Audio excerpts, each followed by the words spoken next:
Hello everyone.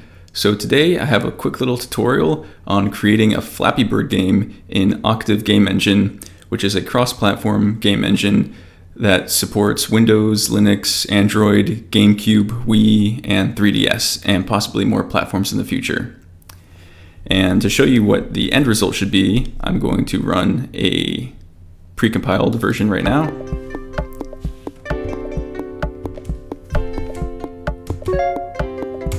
That was bad.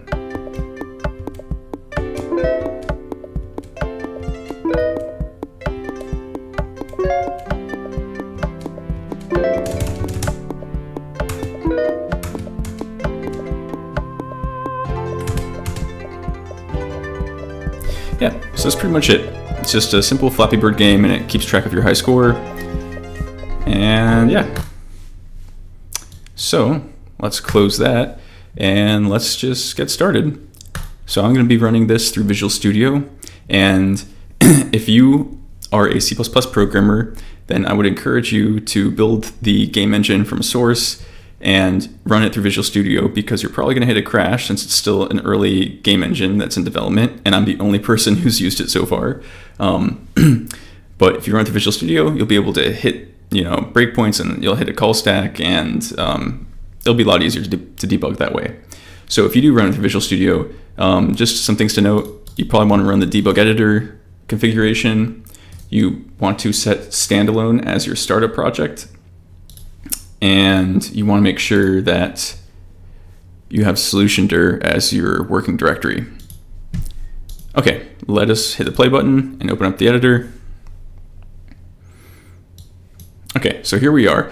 This is just like a little test scene just to make sure that the engine is running correctly. But we need to make a new project. So you can hit File up here at the top left, go to New Project. And then you want to create a new folder. I already have that Flappy project, so I'm just going to call this one Flap. And select that. Okay, we've created our new project. And first thing we should do is probably create a scene. So I'm just going to hit File, New Scene. It'll create an unsaved scene right here. You can hit Control S to save it. So I'll just call it SC default. And the reason I'm going to do that is because this is going to be the default scene that loads when you start the game. The game engine will search to see if you have an SC default scene saved, and so then it will load that up. So let's just create SC default. Okay, great. Now it created a default root. I'm just going to change this just to call it like game, since this is going to be the root of our whole game essentially. And I'm going to press Control S again to save it. Okay, great. And now let's go create a scene for our bird. And so, by the way, scenes are just collection of nodes, and nodes are the building blocks of the game engine for Octave. So everything is pretty much a node, like a widget, a 2D widget, or a 3D mesh, or a particle system. Those are all nodes. So another way you can create a scene is in the assets panel down here. You can right click, go to create asset, and go to scene. You can give it a name. We'll call this one SC bird for our little bird friend. And you can right click and open. And so now you see we have two scenes. You can click to go between them. You can press X to close it. But yeah, let's create our bird. So for like any character in the game I'm working on, I always like having their simplified collision as the root of that scene. So like in this case, we have a bird, and I made him a very spherical shape, so we're going to use a sphere for that. So you can either right click up here and go spawn basic 3D and go to sphere.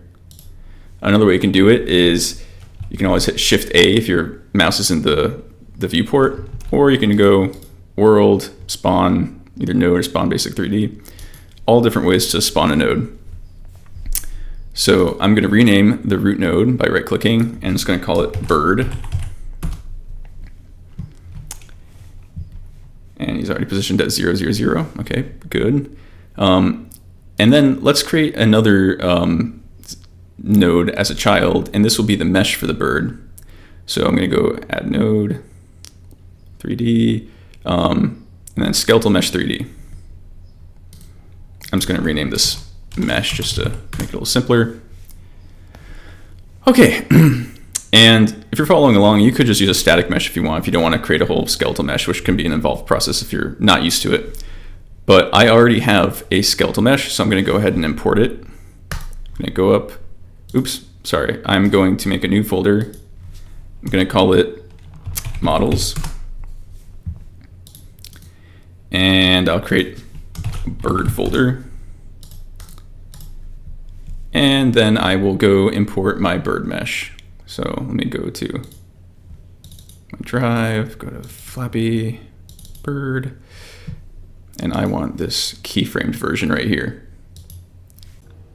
Okay, I'm just gonna interject right here because I realized I never described how to export a skeletal mesh or a static mesh. So here I have my bird, and if I go to the armature animation, I'm using linearly interpolated frames, and I think that's the easier method here. So if you just right click, select all of your keyframes, go to interpolation, go to linear, that works best and makes the file smaller, but you actually can use the other modes like the cubic or the Bezier or quadratic, but just make sure that you sample them, and I'll show you that when we're actually in the export step. But for the animations, you also want to make sure that they're listed in the nonlinear animation editor under the armature. So if you have a animation selected on your armature, you can hit the push down button right here, and that will add it to the list. And usually I just name it and I unselect this checkbox so it doesn't all overlap inside Blender. And now when you want to actually export your model, you select your armature and you select your mesh, and make sure there's actually only one mesh and one material slot. That's the limitation of the engine right now. Sorry about that. Hopefully in the future we can streamline it. But you have those selected, go File, Export, and then you want to go to GLTF. Make sure it says GLB here. I always remember the export settings for next time because that's convenient. Have your selected objects checked. You want Y up. On your mesh, you probably want to apply modifiers. And under animation, where is it? Skinning. Oh, animation, here we go. Under animation, you want to disable sampling animations if you're using linear keyframes. But if you're using anything else, you probably want to sample them, and you want to set something reasonable. I mean, 1 is fine for like short animations, but they will be a little bit bigger file size wise.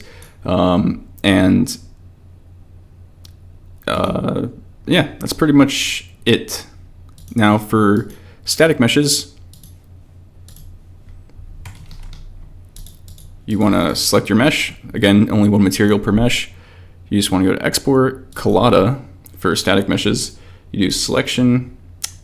You want to apply a global orientation, and you want to do -Z forward, Y up, and probably want to apply modifiers.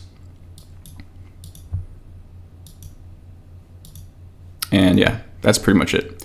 I don't think you can remember these export settings for next time, but yeah, it's not too much here. So, okay, back to the tutorial. And then I also want to get a texture for the bird. So, by the way, for skeletal meshes, you want to make sure they're the .glb format, which is a GLTF format. And for textures, they need to be .png. So tbird is a PNG. If you want to inspect an asset, you can hold Control and click on it, and that will bring it up in the Properties menu on the right. You can also just right-click and go Properties. That also works. And now with the bird texture selected, I'm going to import. Not import. I'm going to right-click and go Create Asset, Material Light. So light materials, I should say, are the most basic materials, and they work on all platforms, like on GameCube, Wii, 3DS. So these are, especially for retro stuff, these are the materials you want to use. The other ones require Vulkan. So let's do material light, and we'll call it mbird. And if you had that tbird selected already, then it will by default put that texture as the first texture on the material, which is great. So if you want to save your asset, you can right click and go save, or you can hold shift and press S while your mouse is in the assets window. That will also save it. And let's also go to our skeletal mesh. And we want to switch this guy's material so that it uses our M-bird that we just created. So what you're going to do is you're going to click on the M-bird, and then you're going to click this button right here next to the material property. If you click that, it will transfer whatever you have selected in the assets panel over to that property.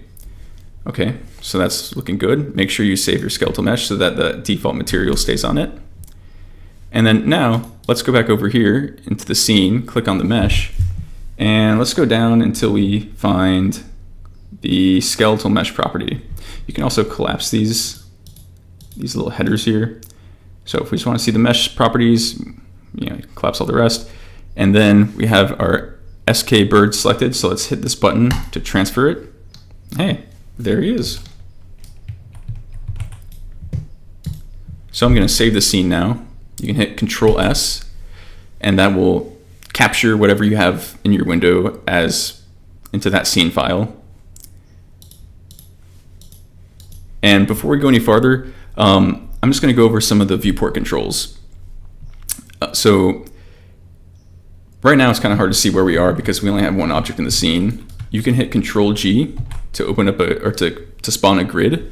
You can also hit View Grid to toggle that. If you have something selected, you can, actually before I do that, you can hold right click to move your camera. You can use WASD to move around. E and Q will go up and down. You can hit F to focus on whatever object you have selected.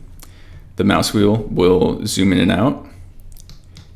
If you hold down the mouse wheel button, you can orbit whatever you have focused. And if you hold shift down and hold middle mouse button down, you can pan the camera. And then if I orbit, I'm in a different focus position now.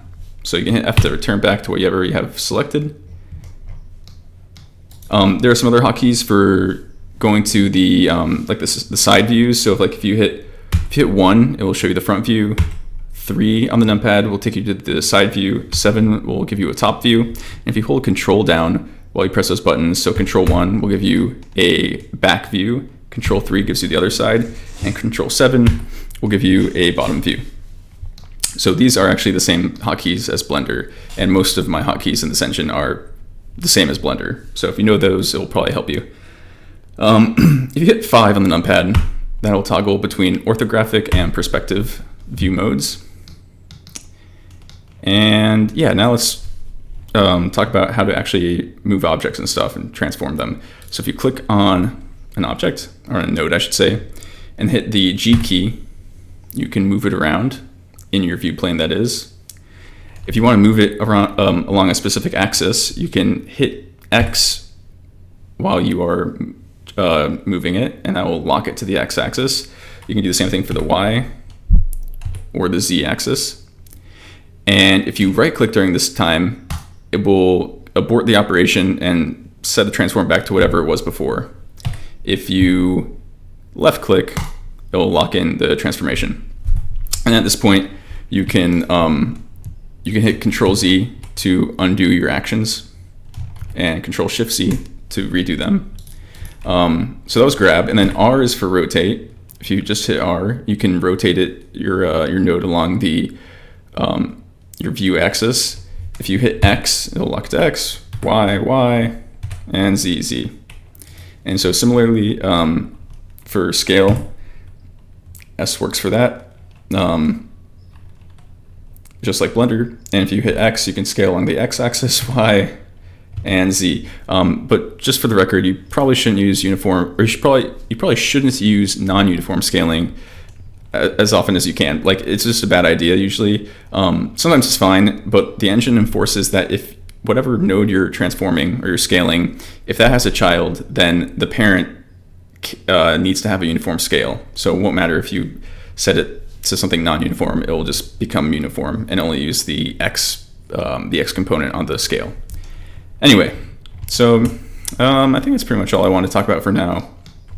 Oh, also, if you hit Control D, you can duplicate a node, and all nodes with the same parent need to have unique names, so it tacked on a 2 at the end of the mesh. So whenever you create a new duplicate, it will just slightly rename it so it keeps everything unique. Oh yeah, and also when you duplicate, it will automatically go into a translation mode or grab mode as if you hit the G key. But you can hit delete to delete a node. And oh yeah, something else is that there is some lighting on the model right now, and there's no lights in our scene right now, but it will use preview lighting by default. And if you want to turn that off, you can hit view and then preview lighting. And now it's completely unlit. As soon as you add a light to the scene, then preview lighting would be disabled anyway. But if you don't have a light in the scene, then a preview light will be shown by default. Okay, so let's press Control S to save our bird scene for now. And then now let's go back to the default scene and let's instantiate one of the birds. Let's instantiate the bird scene into our SC default scene. So let me go back up to our scenes, and I'm going to right click on SC bird and click instantiate, and there he is. So I'm going to hit 1 to go into the front view. And I want to rotate this guy so he's looking towards the right. So if I could hit R and Y to rotate him, but I want it to be exact. So I'm going to go over here onto the rotation property and just set its Y value to 90. Perfect. And I'll drag him over to the left a little bit. And okay, you know what? That's good for now. So, oh yeah, and as you can see up here, because the bird is a scene, this node is what I call scene linked. And basically any changes to the SC bird scene will be reflected onto this node in our SC default, unless it has something overridden at the top node level. So for instance, if you change the sphere radius here or something about the physics, then that would, or like its name, those properties will override whatever's in the scene, but everything else will be updated. So like if, for instance, if I change the mesh scale and then save the scene, in the default scene, the mesh will be big also. So I'm gonna undo that. Well, I can't undo it because I switched scenes, but I'll set the scale back to 1 and save it. Okay, now he's back at a normal scale over here. But for instance, I could change the name to like beep boop, and you know, that's okay. If we change the this bird name to bird test and save that, this guy is still named beep boop because we overrode his name on the top level node. So anyway, I don't want that though, so let's change bird test back to bird. Save that, go back to default, change beep boop back to bird. Okay, great. So now we're going to make a script for the bird so we can apply gravity, and so that we can like press spacebar or click to make him do a little flap and go upward. So for that, I am going to first open up Visual Studio Code, which I like using for my scripting because it has Lua syntax highlighting. So let's open a folder, projects, go to Flap, and let's open up the top level folder. And you'll have a scripts folder that gets created when you create a new project. So you can right click there and go new file, and we'll add bird.lua. It's important that that your script names are unique. You shouldn't have two scripts that have the same name, like two bird luas, even if they're in different subdirectories. And then also, for every script, you need to make a table that has the same exact name. So we'll start off by doing bird equals empty table. And if you don't know Lua, or if you've never used Lua before, you might want to brush up a little bit and read through some tutorials first. But hopefully I can explain most of the stuff I'm going to be doing. But in the script, we're going to create a meta table or like a parent table that any instance of the script that you create will have its meta table set to. I guess it's kind of harder to explain than I thought, but basically this is like a class definition. So now I'm going to go over a few of the different functions you can create on your scripts that the engine will call. So this gives you the chance to execute your own logic and math and things like that. So the very first function that is very important is the create function. And this gets called like as soon as your script gets instantiated on a node. And this happens even in the editor. So even in the editor, this gets called no matter what. Right now we won't put anything in it, but I just want to leave that there. The next thing that happens during gameplay is the start. So this function gets called, I believe it's on the first frame that your node would tick, essentially. And this gets called once. And at this point, you can do some setup stuff. You can query the world and find other actors. This is generally a safe place that you want to do like a lot of initialization stuff. And then after that, you'll be getting your tick function called every frame. And this gets passed in a delta time parameter. And you can use that for doing smooth movement or animation. And just be aware that this gets called every frame. So if you do a lot of heavy stuff in one of these functions, that could affect your performance. But I use this. I mean, you're supposed to use tick, and I use it all the time, so don't worry about it. Just be aware.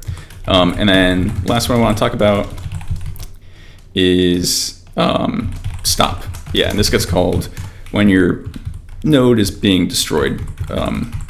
So you have a chance to handle anything that needs to get cleaned up there. Okay, so we have these functions. I'm not sure if we'll use all of them yet. But first, let's create some variables. So our bird's going to have a velocity. And really, this could be just a floating point value, because all we really care about is the y velocity. That's all that's going to be updating.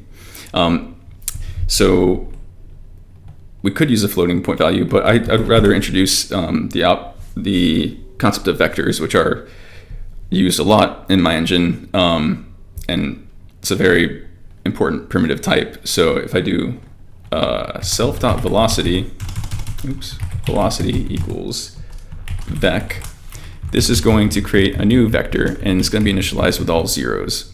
You could also pass in values here for x, y, z, and w, but since we don't really care and we just want them all to be 0, we'll just leave it as is.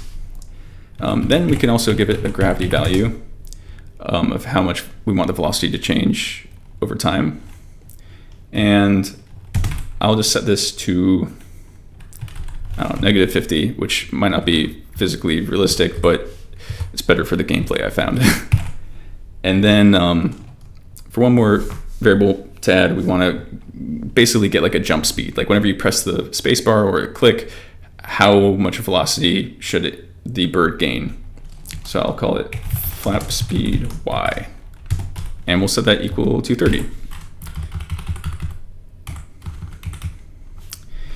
And then on tick, we want to use these variables and update the bird's velocity. So first thing we can do is just do gravity, like just update gravity. So we'll take the velocity of the bird, take its y component, and then add the gravity times the change in time. And that will hopefully, since our gravity is negative, it will make the y velocity go negative and the bird will fall. And then after that, we also want to handle what happens when the player hits spacebar or click or just the A button, I guess, if you're on a gamepad, which this is technically for a GameCube game, so we definitely want to handle that. But there's in order to handle input, you can use the input table, which will always be available in your scripts. And you can do is key pressed key dot space, for instance, or is gamepad pressed. Gamepad dot A. Or maybe you're playing with a mouse, so you can do input dot is mouse pressed mouse dot left. And in Lua, you have to put it then after your if statement, so don't forget to do that. And you have to end the if with an end statement. Uh-oh, did I mess something up? I'm not sure. It is indenting more than it should be, so maybe I did screw something up. Well, we'll get to that later. But then anyway, inside this if statement, we want to adjust the y velocity and make it go upward. So let's do self.velocity dot y equals self.flap speed. So here we are really resetting the y velocity whenever you hit the space bar. And that will make our bird go up at 30 units per second. Okay, and then now that we've adjusted the bird's velocity,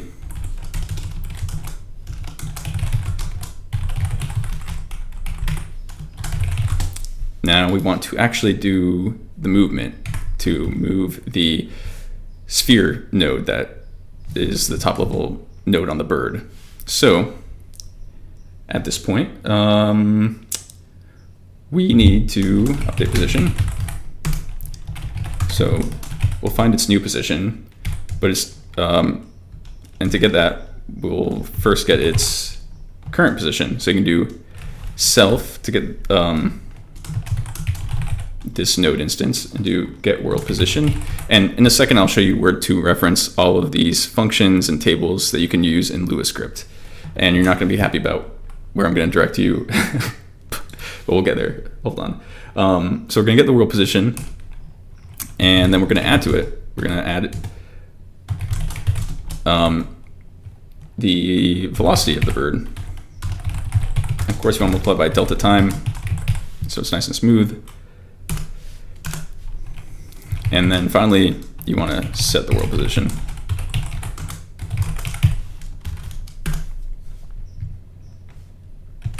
Okay, I think that is good.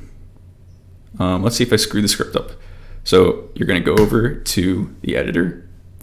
Let's go to our bird scene. Click on the root node, and then in the script tab, you're going to type bird.lua. Okay, so it was able to load the script. You want to save it. And now let's go back over to the SC default scene. So Octave has the ability to play an editor. You can either do it by hitting the play button up here, or you can hit Alt P. So I guess I'll hit the play button up here. Hey, it's kind of working. So the bird falls down, and when you click, it rises. So you can then hit escape to exit plane editor. So a few things. One is that when I hit plane editor, the camera that it used was wherever our editor camera was. And if you don't have a camera in the scene, it will just start plane editor from your current camera location. Second thing is that you notice the lighting went away because that was just preview lighting. So we need to add a directional light to the scene. So we'll just hit Shift A, 3D, directional light 3D. And now that we have light in the scene, the preview lighting is turned off. I'm just rotating the directional light to get to point the way that I want it to.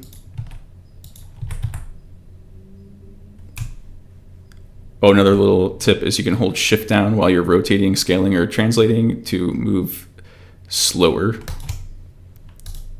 Okay, that looks pretty good. I'm gonna hit Control S to save. And I guess we can add a camera too while we're at it. So I'm just going to add basic 3D camera.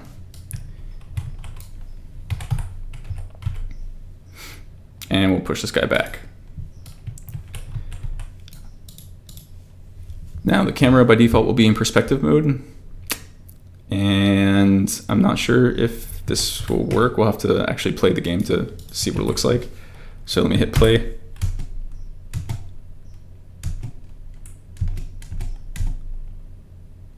Okay. We'll move the bird a little bit farther over to the left. And let me turn off the grid. Okay, not too bad. You can try switching off perspective and seeing how that looks. Okay, the bird's not in the scene.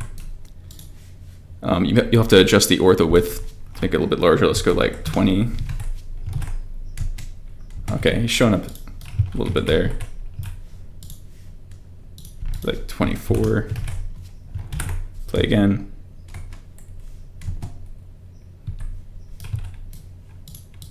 Yeah, maybe we'll move him a little bit. Okay, we'll screw around a bit later, but okay, now the game's in orthographic mode, which will probably give you the best results because you won't get any perspective distortion, but maybe you want some perspective distortion. Yeah, okay, this is a good first step. Also, one other thing about Play in Editor, you can hit Alt-P to pause, and when you're paused, you can hit F10 to step one frame at a time. You can hit F8 to eject from the Play in Editor camera. So like the game's still running, but you can move around and click things and inspect stuff. And you can hit F8 to re-inject the camera back into the game. So those can be helpful for debugging. And then escape to exit. Okay, that is great. Let's see where we're at now. Yeah, I think I already mentioned that, well, just in case I didn't, but if you see a golden name up here, like bird is gold or yellow, that means that that node is linked to a different scene, in this case, SC bird. You can actually break links if you need to, for instance, like change the mesh or something, you can right click and do unlink scene, but just keep in mind that that will actually break it, so changes to SC bird won't get reflected here. In the future, I'm hoping you'll be able to override properties on subnodes, but for now you can really override the top level nodes properties. So, okay, yeah, I think that's all for this part. Now let's move on to actually animating and maybe rotating the bird so that you can see it going up and down. I think the original Flappy Bird, the bird like tilts down as it falls, so we'll try to do something similar to that. Let us go back into the to the bird.lua script, and on start we want to get a reference to the mesh node because we want to play an animation on it. So you can do self.mesh. We're going to create a new variable on this script instance table. So self.mesh equals self find child mesh and true. Oh yeah, actually, I'll explain this real fast and then I'll tell you where to look at for documentation in quotes. So find child is a function on nodes that will find a child by name, and the second parameter is telling you whether you want to recursively search. So if you can't find it on the first level of children, then you'll search each of those children's children to see if there's a child by the name of Mesh. And I believe we named it Mesh, didn't we? Yes, so it's named Mesh here. And so if you need to find all the functions available to you for a specific node or an asset or something, as far as Lua documentation, the best place to look is in the C++ source code, unfortunately. So I'm going to add documentation eventually, but for now, you will have to actually go into the C++. So if you go an engine source, Lua bindings. Oops, that's not what I wanted. Okay, so we have a huge list of classes here. So, so for instance, let's just look at node3d.lua. So these will show you all the functions available for anything that derives from a node 3D. And I'll probably have to see, I need to make documentation for this so you know, like, well, what does inherit from a node 3D? But basically anything that's in 3D space, like a point light, a directional light, a static mesh, skeletal mesh, particle system, those are all things that inherit from node 3D. So might not be obvious. So I definitely still need to add documentation, but let's just look at these. So if you want to see, what's a good example to do? I guess look at. I haven't really used look at recently, so I forget exactly how you use this function. So we're in the header file right now, node3d_lua.h. And this gives you basically a summary of all the functions available. But if you go to the C++ file, here's where you can see the actual parameters. So we want to go to the lookat function. So just Control F for lookat. And here you will see what it requires. So it needs a node3d first. So you'll see these check functions. These are going to be checking the parameters. So the very first parameter is a node3d. Then it needs a vector, which looks like to be the world position that it needs to look at. And then if there is a third parameter given, that is the up vector. Otherwise, it looks like it defaults to the +y direction. So this is not the best situation to be in. Hopefully I'm going to get like a web documentation up that has all of these things and more details about how to use the functions. And yeah, but for now, I mean, you really just have to look at the C++ to know what functions are available. So yeah, so all the nodes will have Lua script functions available, but also other things are world. So like everything, all the nodes get put into a world, and here you can do things like find a node, load a new scene in your world. Like if you want to switch to a different level, you would do that as calling a function on a world. Other classes are like renderer might be one you use often for like setting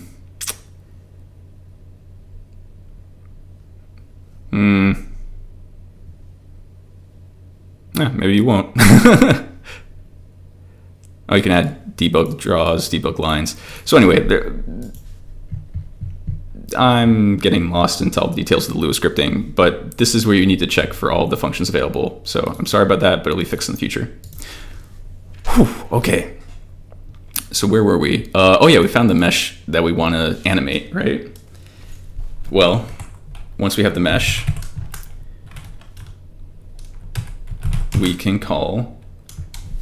Actually, let's look at the documentation again because we want to play an animation, right? So let's go back to the Lua bindings and let's go to skeletal mesh 3D.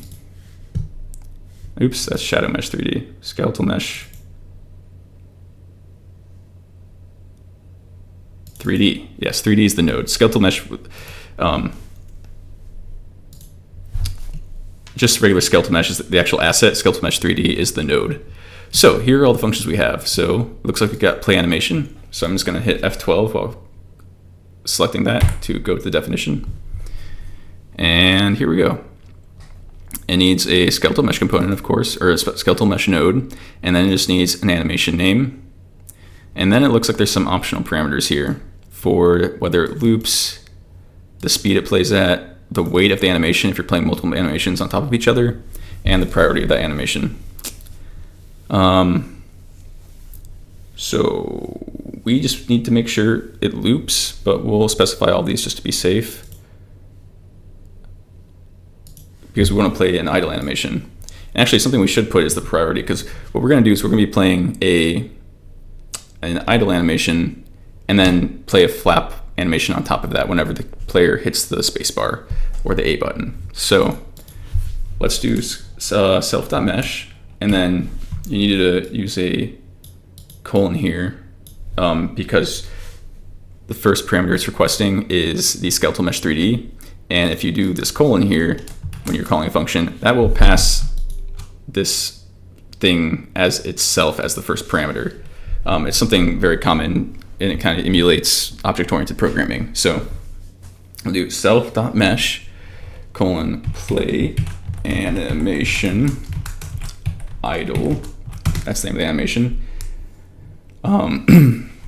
And set true for the looping. That's the third parameter. And then its speed just to 1 for now. Weight to 1, and its priority we'll set to 1. I honestly forget if, I'm pretty sure the lowest priority is 0 and the highest is 255 looking at this right now, but I kind of forget. But we'll just put it at 1, and then we'll make sure the flap plays at a higher priority because you can play multiple animations on top of each other. So we got that. I guess we should check to see if it animates properly. When you're in the editor and you want to reload scripts, you can press Alt-R, and that will reload all scripts. You might be able to do it. Yeah, File, Reload All Scripts works too. Okay, so let's see, does it work? Yeah, he's wiggling his wings a little bit, so the idle animation is playing. Cool.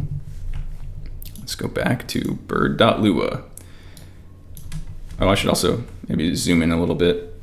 I forget how to do this on code. Okay. Control plus. Okay, now let us adjust this rotation a bit, just to make it look cooler. Adjust orientation of bird mesh, and we want to base it on our Y velocity. So when the bird is going up, it will kind of rotate upwards, and when it's falling, it will rotate downwards. You don't have to do this if you don't want to. It's just like a little polish I like. So let's get the mesh's current rotation.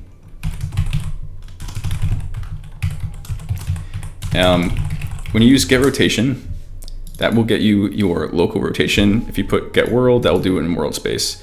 In this case, we just want to know its local rotation because we want to rotate up or down just relative to its root component or root node.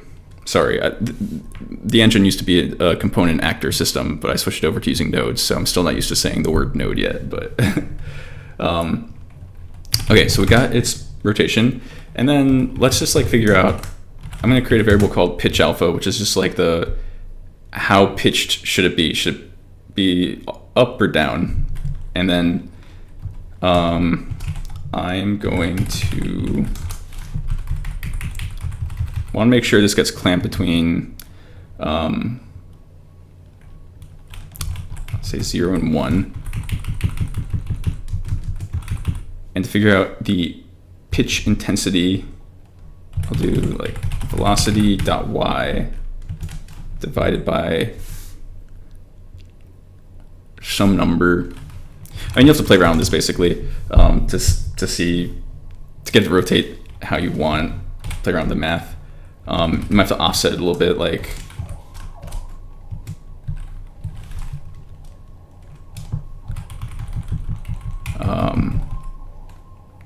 at 25. You could even debug this if you wanted to. There's a log table that you can find in the C++ documentation. But if you do log.debug, you can print something out. So you could do like pitch alpha equals, and then using the concatenation operator thing, you can pass in pitch alpha. That'll print it. So we'll just temporarily do that just to see how to log something. This will actually show up like in the editor too, and like actually like print it to the screen. And then using our pitch alpha, we want to actually figure out what rotation to set it to. So I'll call it target pitch. And now that we have that 0 to 1 alpha value, we can use that to lerp between our lowest and highest pitch. So I already played around these values earlier, so I know that 60 and -30 were pretty good. And I'll use that pitch alpha to determine which of those values it will be closer towards. And then we want to adjust our mesh rotation, the X value of it, which will be the pitch. Y would be yaw, Z would be roll. And I'm going to use a function called damp, which I think there's something similar in Unity, maybe Unreal has something also, I forget. But this is kind of like when there's like a bad trick people do when they use lerp not the way it's meant to be used, but they use it to smooth animations down. I think it's like if you do, like for instance, like lerp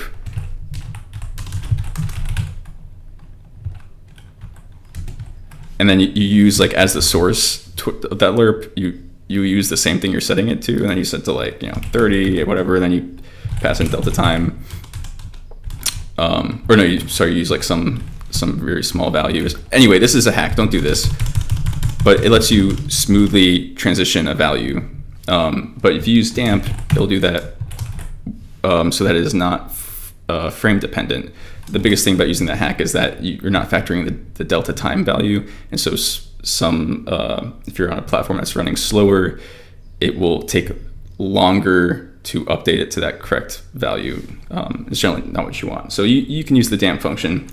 And so we'll use meshrope.x for the source pitch, and then pass in the target pitch as the destination. We use a small, like, I forget what I call it exactly, but it's like some constant value. And basically, the lower this is, the longer it will take to reach the destination. If you set it to like 0.5, that'll like really fast. It will quickly transition to your destination value, but we will use a slower constant, and then delta time needs to be passed in as the last parameter. Ooh, you can reference the Lua C++ bindings if you want to see the parameters for that, but that is how you do it. And then now we've figured out its new pitch rotation, we want to just set the mesh's rotation to that new rotation, mesh rope.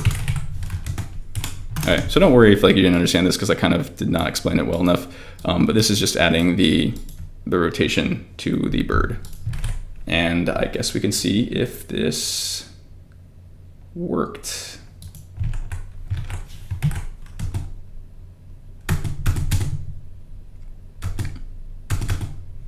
Okay, yeah, see how it's going up and down? Okay. Oh yeah. We're logging the pitch alpha, so yeah, okay. Cool. I'll get rid of that debug statement.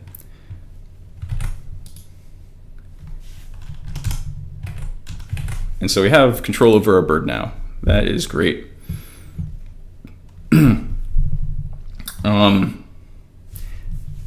Okay, now let's maybe consider what happens when the bird goes too high or too low. When the bird drops too low, it should be game over essentially. And if it goes too high, I feel like we should probably like stop it from going any higher. That's just a design decision though. That part's not necessary. But let's go over to bird.lua. And I think we want to add some variables to this. Put below. I think we want to keep track if the bird is alive. By default, it is. We also want to keep track of if you can control the bird, because when the game first starts, the bird is just stationary and it's waiting for the user to begin play. So I'll call it control enabled. and we'll just default it to false because when you first start the game, you know, this is going to be just sitting there. And then also let's just define a y value, which is like the lowest limit that you can hit before you die, and also a ceiling value, which is the point where we want to clamp your position. And so to use this control enabled variable, let's just go to tick, and if we don't have control of the bird, then we are just going to early out and return. So it's not even going to process gravity or velocity or key inputs or anything. And then to handle the ceiling when we're updating position, we want to clamp its y position. So let's do new pose.y, and I'm going to use a Lua built in here, math.min new pose.y self.y ceiling. So this is going to take the minimum of its y position and that ceiling. So if it goes beyond ceiling, well, we'll just hit the minimum of this, which is y ceiling.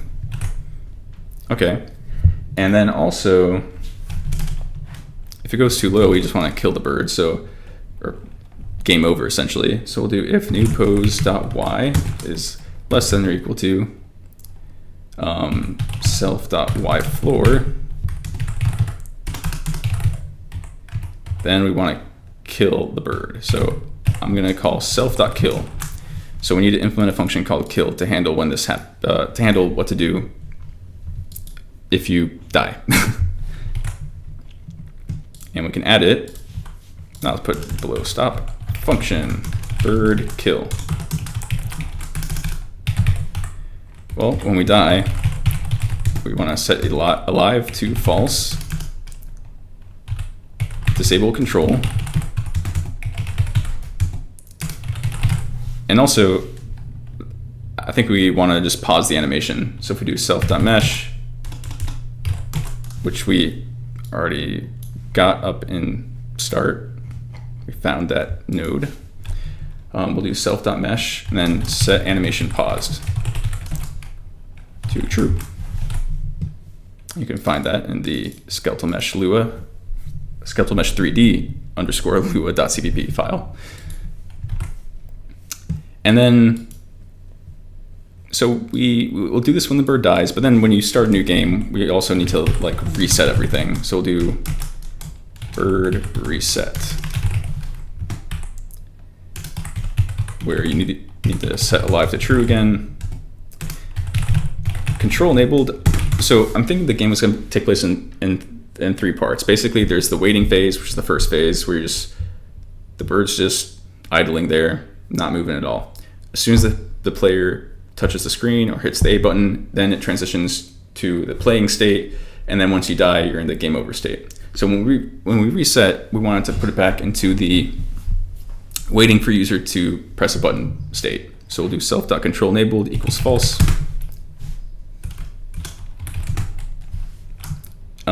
We also want to put this bird back to where its position was, or basically its starting position. So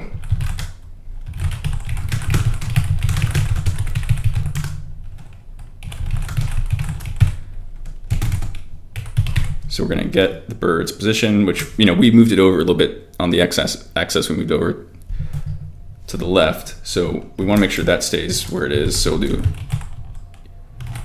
get position. This is relative to the root node right now, since we're not using get world position, but that's okay. It can be, we're just dealing in relatives here. But we do want y position to be reset to 0.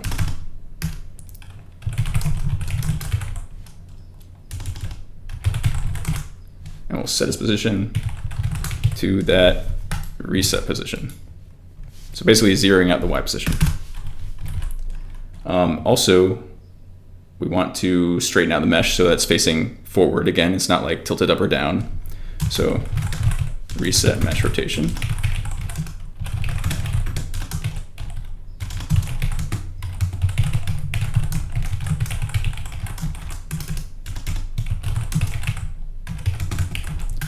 clear out the pitch.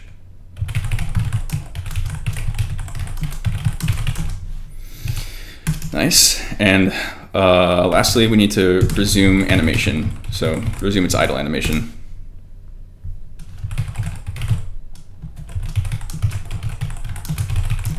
Previously we paused it, so just set the animation pause to, or set animation pause to false. And yeah, make sure it's playing the idle animation. This was speed, weight, and priority. And if it already is playing like idle, this will just refresh that same animation. It's not going to like play two different animations. It'll, anything with the same name, it will update essentially.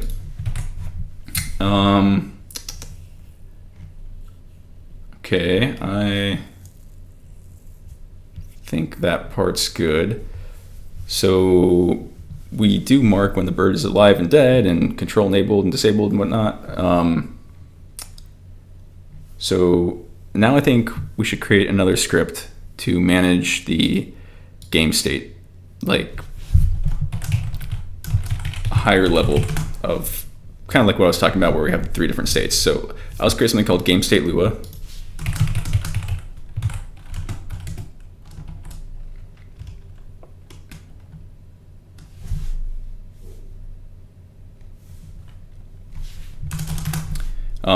Actually, let me name this game.lua.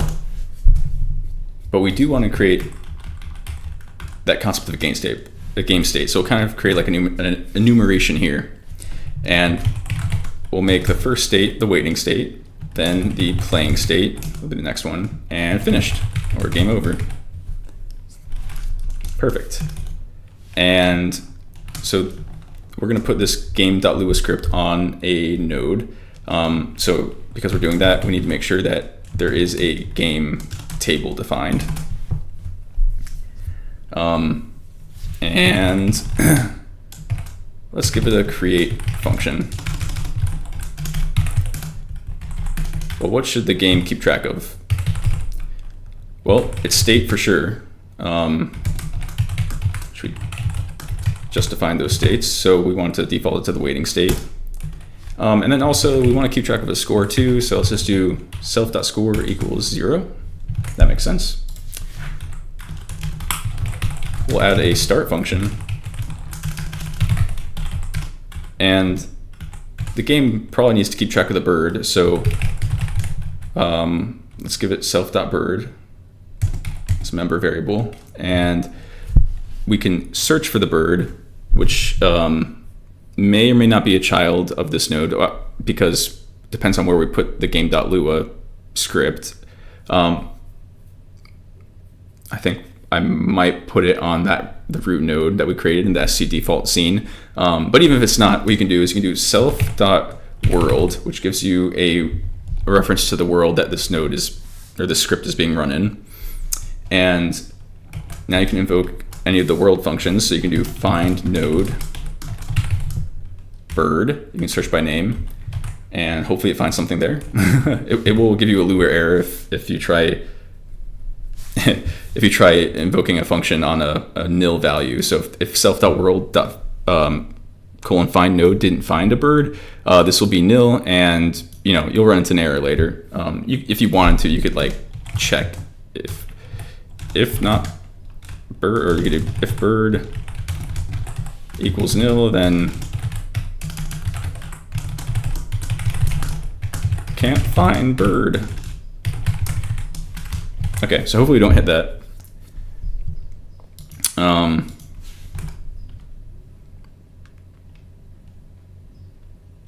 And then let's make a reset function like we did in bird.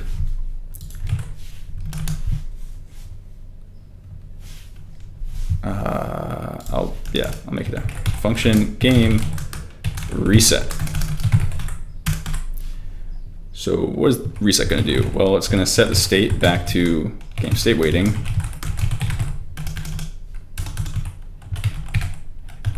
And I guess we can also call reset on our bird, because we called killed when it fell below the floor Y value. So when the game resets, we want to reset the bird too. So we'll just call that there. And we have to handle like transitioning between the game states. So let's add a tick function so we can handle input, for instance. Let's see if the player presses a key. So actually, you could probably make a utility function for this, but I'm just gonna copy this like a sneaky programmer, bad sneaky programmer.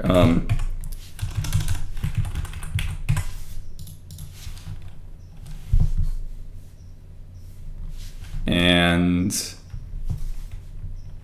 I don't know, maybe this looks better. You could put all in one line, but I think this works. Yeah, we want to see it basically if the player pressed a button. And if the current state is the waiting state, then we want to do something. Otherwise, then that means we're probably in the, or we might be in the playing state. And we want to handle something differently. Else if we are in the the finished state, then we want to handle it differently. So basically, I'm just creating a little state machine here for these three states, and I'm waiting if the player pressed anything. There we go. Then we want to switch our state to the playing state. Oh man, I'm not typing well today. And we also want to give the bird control. So we had that that variable called control. What was it? Control enabled. We want to set that to true. Okay, if we're in the playing state, well, we don't want to handle a press really because the bird's already handling the press. And that's just, the normal gameplay of jumping the bird, flapping the bird. But maybe here we'll check if the bird isn't alive, because we are recording that now. So we'll do self dot. And by the way, there's tons of ways you can set this up, and maybe my brain thinks a little weirdly. But there's totally different ways you could do this logic. You could honestly put all of this inside the bird.lua. For me, I just kind of I like to separate out like the game state from the like the player controller or the player pawn, whatever you call it. But here we're just going to check if the bird's dead. So if the bird's not alive, well, then we want to transition to the finished state. We'll just create a function kind of like a reset, but for finish.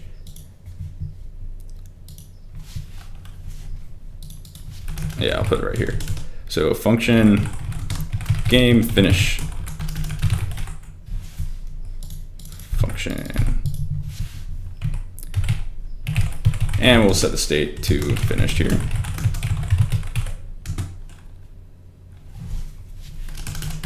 And at this point, when we finish the game, we also probably want to bring up that like a widget that shows the score, shows like the highest score.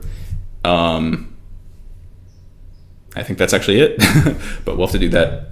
So I'll leave it blank for now, but I'll add a debug like show game over widget. Okay, so that happens in finish. And then if we're in the finish state and the button was pressed, then we want to reset back to our original state, which will go to a reset function here, set the state to waiting, and also call reset on the bird. Okay. Well, I think we can test this because we can run the game and see if the bird falls too far, if he just like stops. So I'll hit Alt R to reload all scripts, Alt P to play. Okay, cool. He's just flying here. He's in the standby state, and as soon as I click, nothing happens. but that's because I did not add the game.lua script. So yeah, I think I'm just going to add it to the top level node in SC default. Just call it game.lua. Okay, there we go. Uh-oh, it couldn't find bird. Did you see that?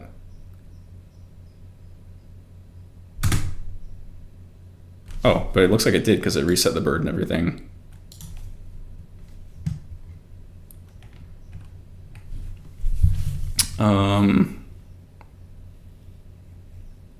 Oh, you know what? Because I did if bird equals nil, but it's self.bird.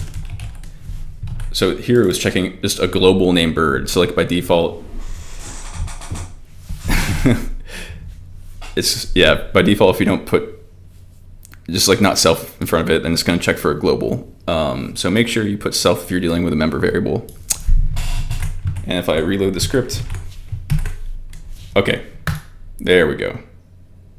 We didn't get that warning that time. Okay, cool. Whew.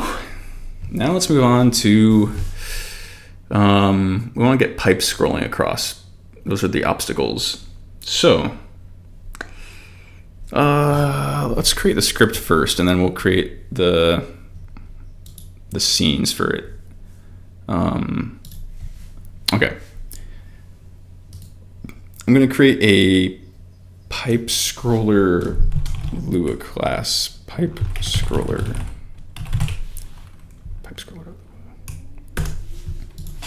Okay, and so I think this is going to manage. It's going to manage several different pipes and like move them all towards the left side of the screen. Once the pipe gets like far beyond the left side of the screen, then we just take it and place it back on the far right side, and maybe like re-randomize where the gap is in the pipe. That's my plan anyway. Okay, let's do it. Pipe scroller equals an empty table. By the way, you could define like some meta variables in here, but there's like a caveat with like, if you're creating vectors, you have to be careful that you're not manipulating the parent class's vector. Basically, I just recommend always initializing your function or initializing your member variables in the create, the create function.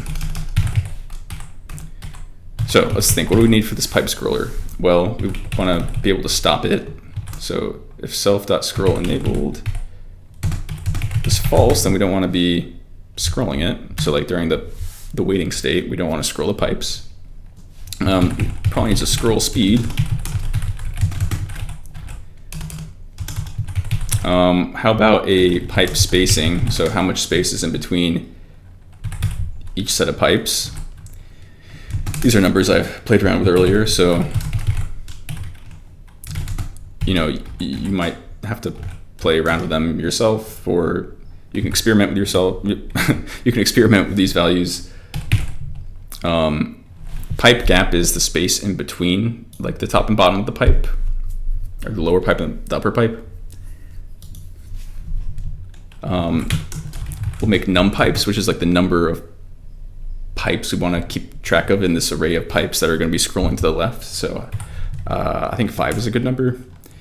And then we want to set a variable for like that minimum x point. Like once the pipes get far enough to past this x value, then we want to reset them. So I'll set that to like -45, which should probably be enough space so that we don't see pipes teleporting. And then I'll create a variable for like how much variation we want to give them, like an up and down. And I'll set it to 12, why not? Okay, and then lastly, I'm going to create a table to store all of the pipe nodes that we're going to be maintaining and scrolling. Okay, cool. Well, on start then, I think we just want to spawn them programmatically here, the pipes that is. So we don't have it yet, but we're gonna want to spawn a pipe scene. So first thing to do if you're going to spawn a scene programmatically in Lua is you can get a reference to that scene. So if you do local pipe scene equals load asset sc pipe, which does not exist yet, we have to create this, then it will hopefully load the scene. By the way, this load asset is one of the few globals that Octave exposes as far as Lua. So yeah, it's not obvious, but load asset is something that you kind of do frequently. I think otherwise it would be like asset manager.load asset. I think that works fine too. But just to make things simple and shorter, you can also just use load asset. Okay, so we have a reference to the scene. If you load an asset, by the way, it will cause like a hiccup. So you generally want to do these on start, or like when you're transitioning, basically whenever you can take a pause, or when you're loading a scene. Yeah, basically it can freeze. There is an async load.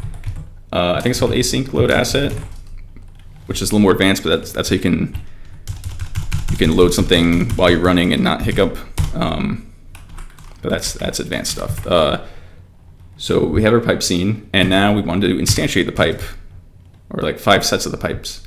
So we'll do a for loop, and we'll iterate from 1 to the num pipes that we want to create, which was 5.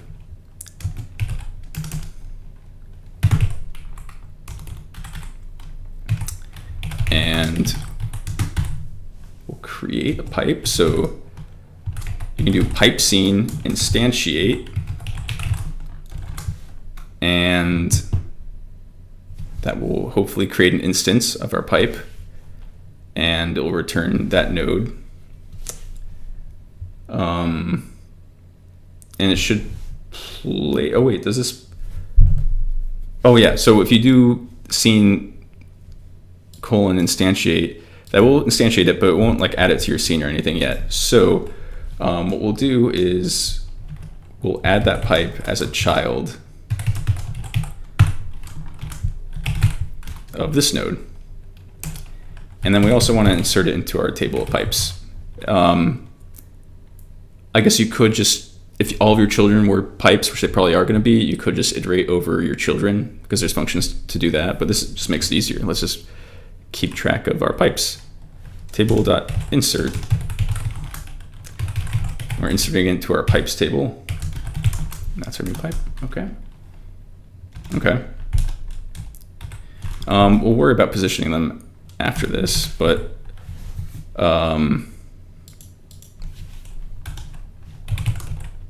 yeah, we'll do that in a function called reset.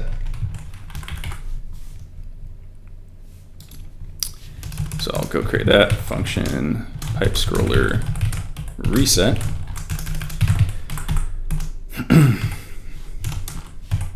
And so for resetting the pipe scroller, so this is probably gonna be called, you know, when we go back to the waiting state, we want to make sure that scrolling is disabled.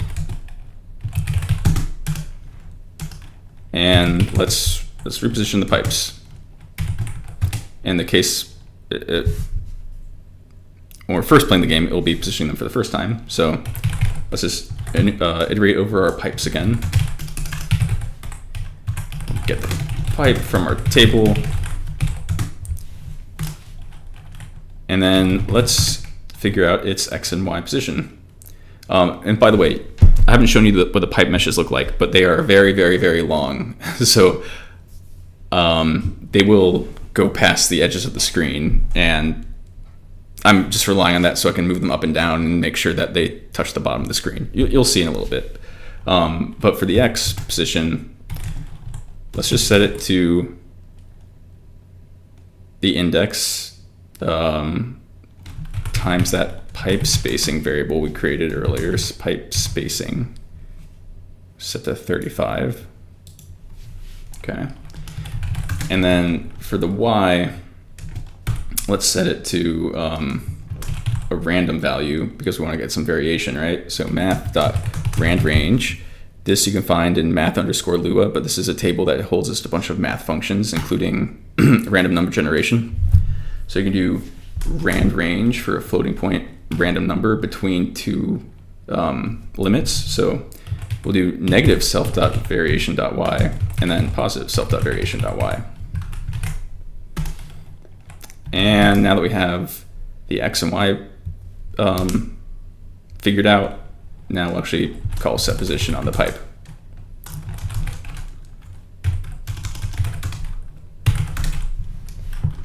And the z, you know, we don't want to really mess with the z. That's just the in and out, into the screen, out of the screen. So that should just be on the 0, on the z-axis.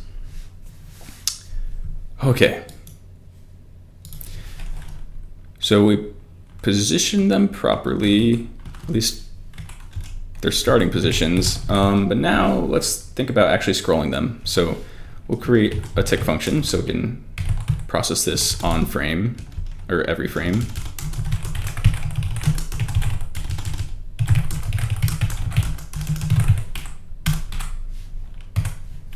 And the first thing we want to check is the early out if scrolling is not enabled. So if not self.scroll enabled, then return. Otherwise, we want to move pipes leftward. So let's iterate once more over all of our pipes.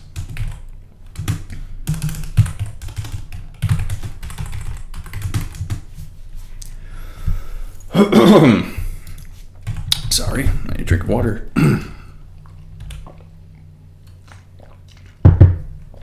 Okay. Yes, our pipe. We'll get our pipe from our array of pipes. And we want to figure out its new position, which will be its current position, but then position. We want to adjust its x position, so we do new pose.x minus self.scroll speed. We want to push it leftward, so that's negative x direction, times delta time. Okay.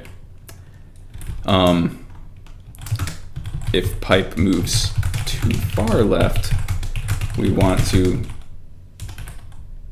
put it in the back of the line /q. Okay, so yeah, if the new pose.x is past that self dot what do we call it, min x that we created earlier, it's like negative 30, negative 45.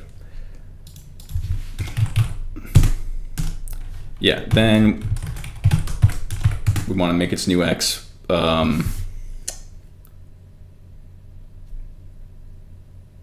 well, I guess we want to make it, we want to add on to the x value based on the spacing between pipes and the number of pipes. So new pose.x plus self and then pipes, that's 5 in this case. And then pipe spacing, which is the space between them. So that should put it behind the very last pipe. Yeah, I think that should work. And then we also want to like recalculate that variable y position so that we get more randomness. So the y position equals basically what we did earlier. Let me use my copy and paste skills.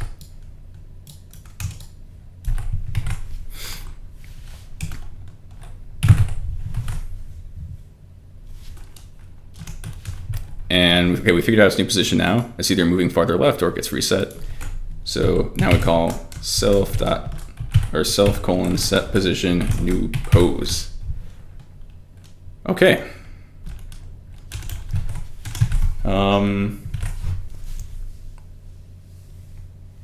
I think that's all we had to do here. But okay, let's go back over to game. And so just like the bird, we also want to find the pipe scroller. So we're going to have to put the pipe scroller script onto a node in the scene, and we'll find it. So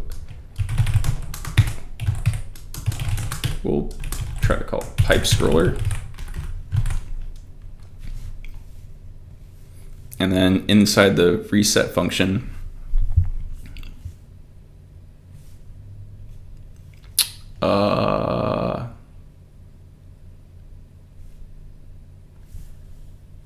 yeah, inside reset, we do want to call self.pipescroller reset.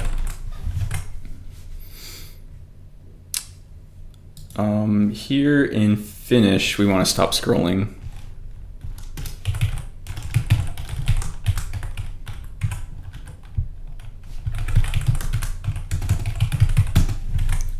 And then, so that's on reset finish. And then also when the game starts, so when we're in the waiting state and the player presses something, we want to start the scrolling.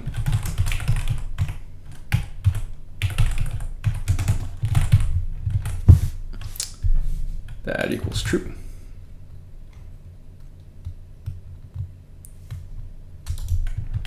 Okay.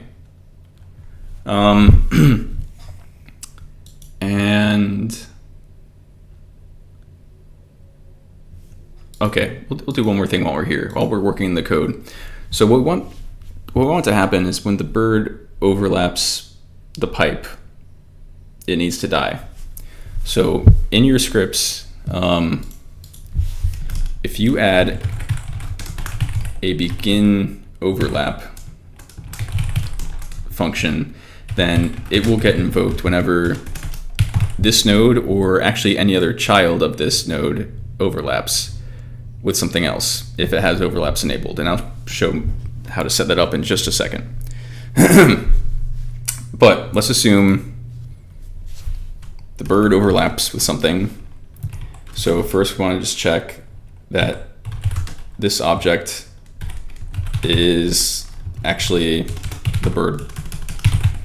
So this is this itself, because like I said, child nodes that overlap will also propagate up their begin overlaps up to their parent. But if this is the bird we're dealing with, what we want to do is, there's different ways you can like check the thing that you're overlapping with. In this case, we're just gonna keep it simple and we're just gonna check the name of it. So we're gonna do if other get name, which is a function on all nodes, equals, we'll call it killbox for now. Oops. Then we also want to kill ourselves. The other thing that we're going to be wanting to overlap with, besides the kill boxes on the pipes, is what I'm going to call a point box, but it's the box that measures whether or not you pass through the pipe to give you a point. And you don't have to do overlaps for that. There's other ways of handling it, but I'm just using an overlap or a box with overlaps enabled so we can detect when we pass through it. So we'll do if other get name equals point box. Whoa. Oh yeah, and by the way, you can use either single quotes or double quotes in Lua, which is pretty nice. For now, we'll just do a debug print saying point. And I think that's all the code I wanted to add for now. So now let's go into editor. I'll hit Alt-R to reload scripts. And then we want to create our pipe scene. So let's create a new scene here. Okay, we'll create a half pipe, which is actually just a pipe, but I'm going to call it half pipe. We'll create another scene for the full pipe.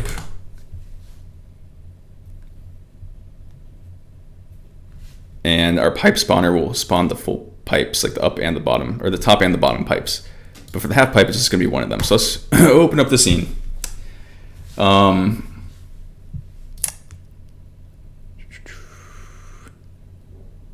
I'm going to add a static mesh for the pipe. Basic 3D, static mesh.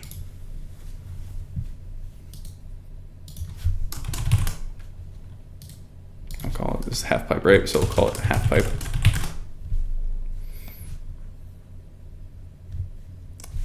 And then also I want to import my pipe model. So let's do new folder in the models folder and call it pipe. Let's go find it. We're in the drive, Flappy pipe.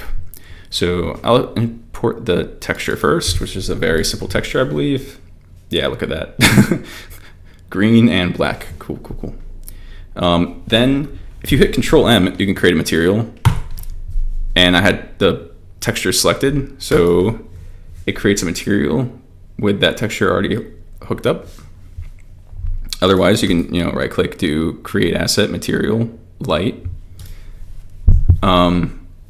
Then also I can select this material and import the static mesh.dae, which is the format that static meshes need to be in. And yeah, we have our pipe now. So because I had the material selected, it's already set up. By the way, you can use mouse 4 and mouse 5 to go back and forth on the properties panel here. So I want to go back to what I was looking at before. So if I hit mouse 4, I believe, it takes me back over to the material, which is pretty cool. That was just a little aside because it helps me be a little more productive. But I'm going to click the half pipe and I'm going to assign the static mesh of the pipe to it. Cool. And I'm going to set its position 0, 0, 0. Okay, perfect. And now I'm going to add that kill box. So this is just going to be a box. There is a way, by the way, to add box and sphere and convex hole collision shapes to static meshes. So that, for instance, I could have just imported that mesh and it would have collision on it. But that's for a different video. Here we're just going to create a child node that has a box. So I'll create a box here and I'm going to rename it to killbox. Okay, great. Now I just need to see how long the pipes are. Probably could have made it longer, but now I'm just going to reposition it so that it's in the middle. I'm going to hit numpad 5 to go into orthographic view, and I'm going to scale. Well, actually, I'll change the extents. Oops, wrong one. I want the Y extents. And I want to go 11.5 maybe, or 10.5. There we go.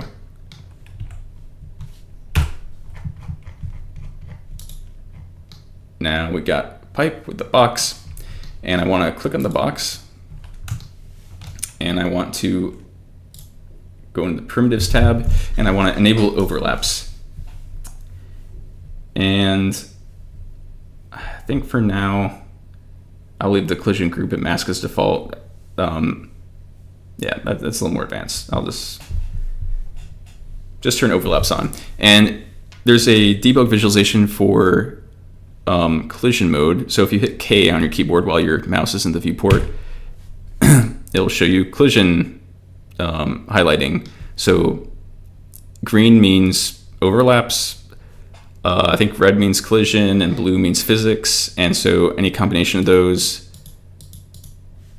will mean different. So like if I turn collision on, it'll become yellow because red is collision, overlaps is green. If I put physics on too, it'll become white.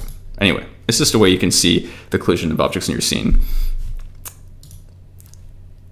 And also you can add like, every mesh can have triangle collision turned on. So there's an option here that says use triangle collision. So if I turn that on, I have to make sure that the mesh has generate triangle collision turned on. Go back here. But if you do, then it can use triangle collision. However, you don't want to be doing this on things that move. You pretty much only want to have triangle collision on static geometry that will never move, rotate, scale, or its parent will never rotate or scale. Or otherwise it's going to be a performance nightmare. But for things like a landscape or like some complex geometry, you can definitely turn on triangle collision. So just a heads up, but we're going to turn that off and go back to properties here, get rid of that. I'm going to save all these guys, by the way. Shift S to save while your mouse is in the assets panel. And cool, and then I'll hit Control Save on half pipe to save that scene. Okay, now we're going to go back to our scenes and open up half pipe. Sorry, pipe. Okay, so this is going to be the combination of an upper pipe and a bottom pipe. I honestly didn't have to make two scenes for this, but it's just to show you how you can compose one scene out of multiple scenes. So I think I just want to create a default transform as like the center point of this scene. So I'll call it half pipe. And then I want to instantiate a half pipe. And this will be the bottom pipe, I guess.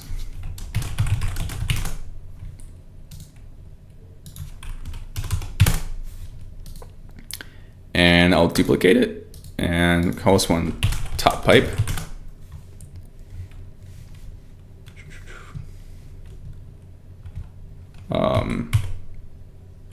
Whoa. So yeah, I kind of want to rotate like that. So I'll set its rotation to 180 on its roll, I guess. I guess I can just leave it like that. Actually, what was our point?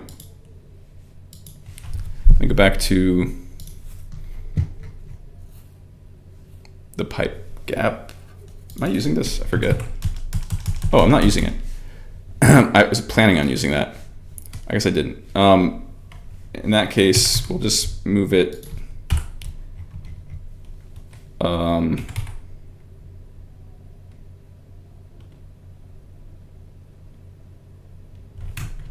have to play around with this. But I'm going to drag these so like one's at 3, the other one's at -3. Yeah, it's probably too big of a gap. But for now, it's fine. No, we'll do 2.5. That sounds right.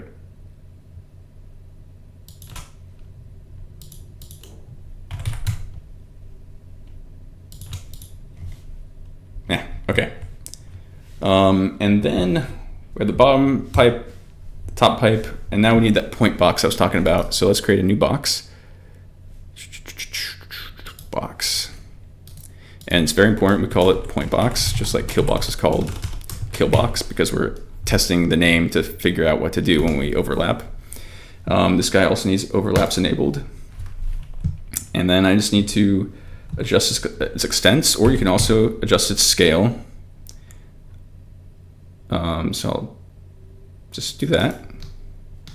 I'll make it a little bit thinner so that you have to get to, like, to the middle of the pipe before it registers the point.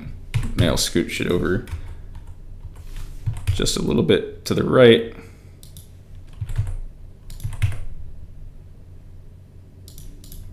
Okay, so once the bird hits this, then we get a point. That's the plan anyway. Okay. Oh, I think, okay. Yeah, let's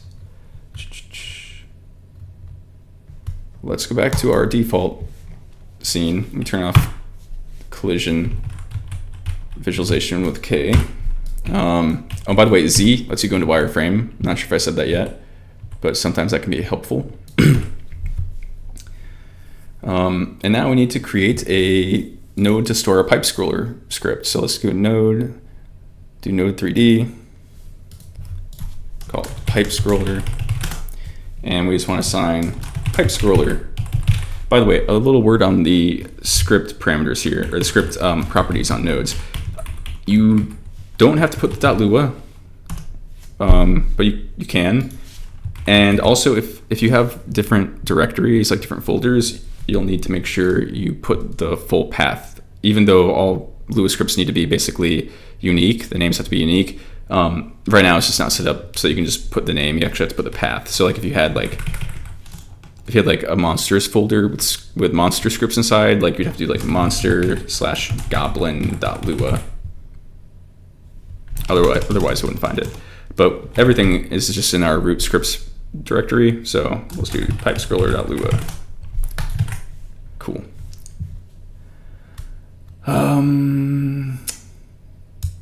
And then let's just try hitting play to see if it worked. Let's pause. I don't see any pipes. Hey, but it did create them. Oh, they're really far away. So I'm paused right now. Let me resume. Oh, they are not moving. Our pipe scroller. Let's go look at pipe scroller. Let's debug this.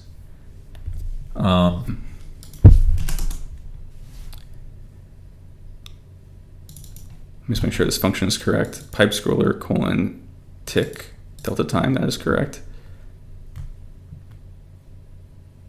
Self.scroll speed, we set that here. Okay.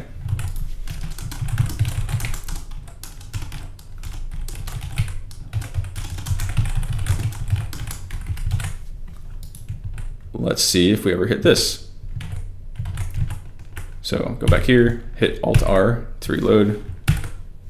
So we should be hitting it now because it should be early outing. Okay, we're at least hitting the tick. That's something.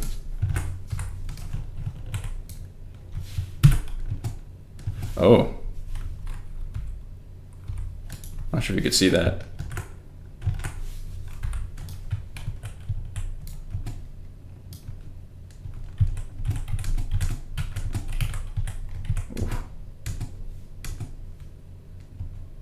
They're kind of like jiggling.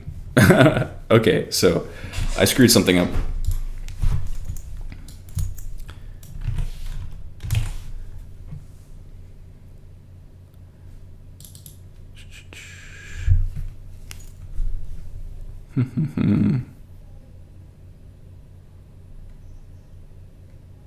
So it's calling reset there.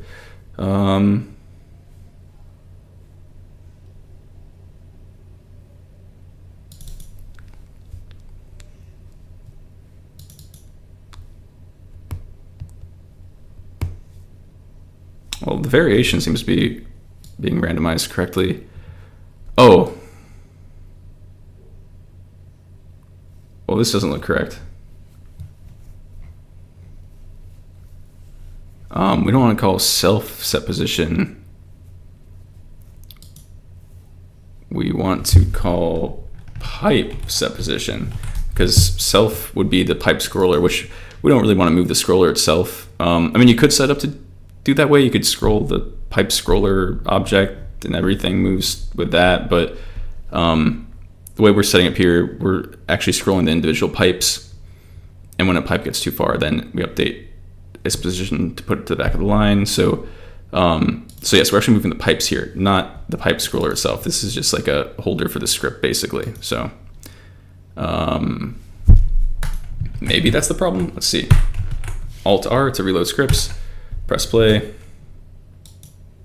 Hey, okay. Ooh, I actually made that. Let me see if the collision works. Okay, obviously there's a scaling issue. Oh no, you know why? Because the bird doesn't have overlaps enabled. Okay, let's hit escape. Let's go to our bird. Click his sphere. Oh, another trick, by the way. If you need to move the camera faster or slower, while you're holding right click and moving around, you can scroll the mouse wheel up or down, and that will adjust your camera speed. So let me get a little closer. Okay, so now I'm moving as slow as I can. But if you scroll up, then you're moving real fast. Okay, just a quick aside. So yeah, if I hit K, yeah, his sphere has no collision on it because it's black. If I click overlaps, bang, it's green. So we'll save that, go back to default, hit play. Oh no.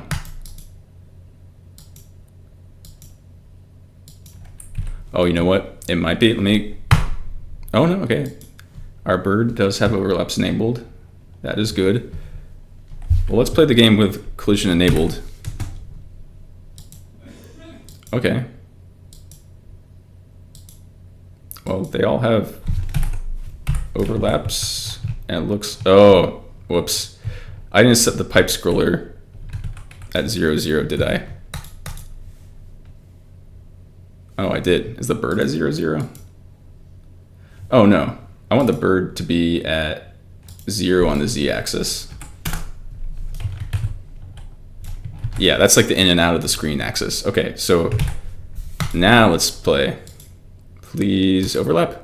Hey, there we go. He smashed into the pipe. And so as you can tell, my pipes are like a little, they're a lot smaller than the bird. So what I want to do is I'm just going to go into the pipe.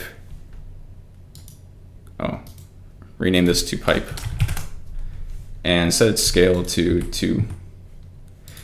Okay, so as you can see here, I set scale to 2, even though its Y and Z scale is still 1. It's scaled uniformly because anything with a child has to have uniform scale. So I'll set it to 2 just to be on the safe side, but there we go. Now let's go back to default, play again. Okay. Wait, is that really?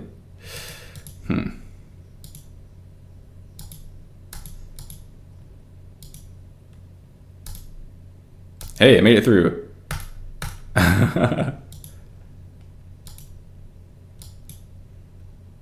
Okay, yeah, this needs some tuning, but it looks like we could get past the pipes. Let me go back into pipe and just maybe move this guy out a little bit. This was at 2.5. Okay, we'll do 3, and bottom pipe will be -3. And we have to scale this point box again. Make sure it takes up the whole space.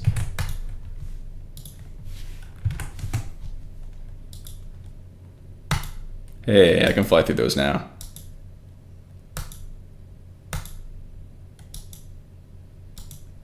Ah, dang it, okay.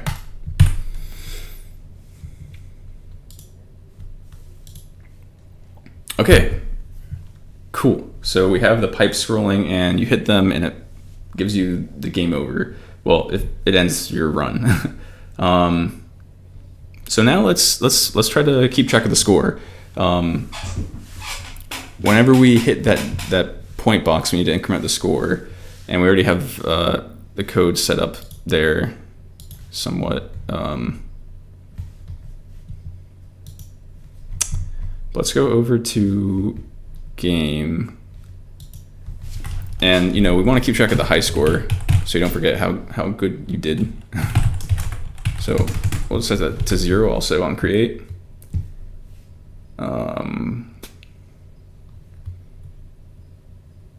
Actually, let's go back. I wonder how I should do this. Okay, so we're going to add a widget, actually. We are going to add text. So if you right click, you can go to spawn basic widget and then text. And you can mix and match widgets with 3D nodes in the same scene. When you click on a widget, it'll bring you into the 2D mode, but you can use this drop down to go to 3D or go to scene, which combines them together. Basically, whenever you click on a 3D object or widget, it will switch to 2D or 3D. Because it's generally just easier editing in these states. But we want to put a score basically in the center on the top maybe. So first off, let's increase the text size. You can click and drag. I'll put like 37 as like a placeholder just to visualize it. This might be too big on like GameCube, for instance. We'll put it down to like 42. Maybe that's good. Okay, next, so for a widget, they have different anchor modes, and basically that means like when the screen resolution changes, like where does it like position itself in relation to? And I think we want to have it anchored to the top middle of the screen. So it's always in the middle and at the top. So we have I'll rename this to score score text maybe. You can hit S, by the way, to adjust the rect, or adjust the widget dimensions, I guess. For text, it doesn't matter too much. For quads, it's more important. It kind of matters for, like, well, for instance, let me scale it out here, and then if I go on the right and change its justification to center, it'll center itself in the middle of the rectangle. So it is kind of important. If I go to anchor mode and switch it to top mid, now it's all changing in relation to the middle of the screen. This right here is like where it's rooted. So if I resize the window, you can see it kind of stays in the center. So, okay, that looks pretty decent. I'll hit save there. You could change the color if you want.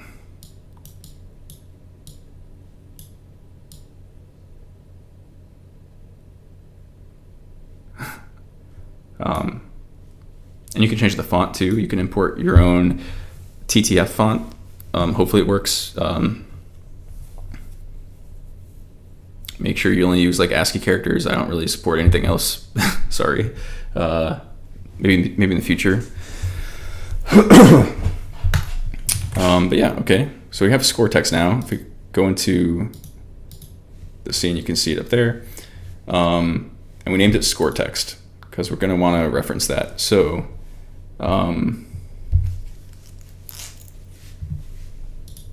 let's go back into game. On start, we can find that score text. We'll do self.scoreText equals self.world.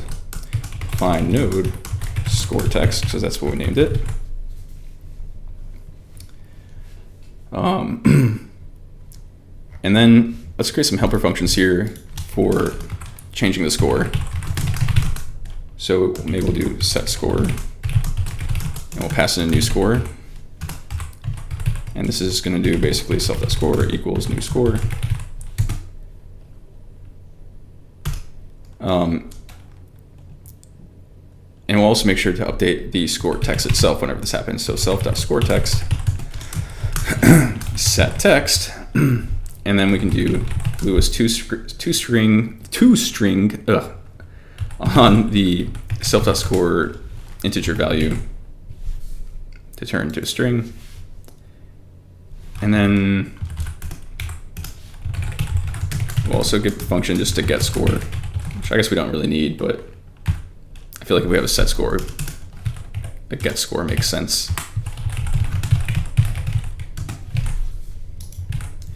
Okay. Also now when we reset the game, we probably want to set the score back to 0.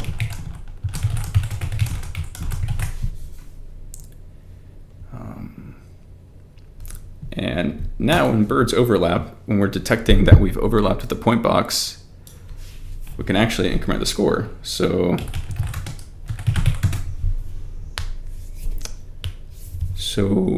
to get the game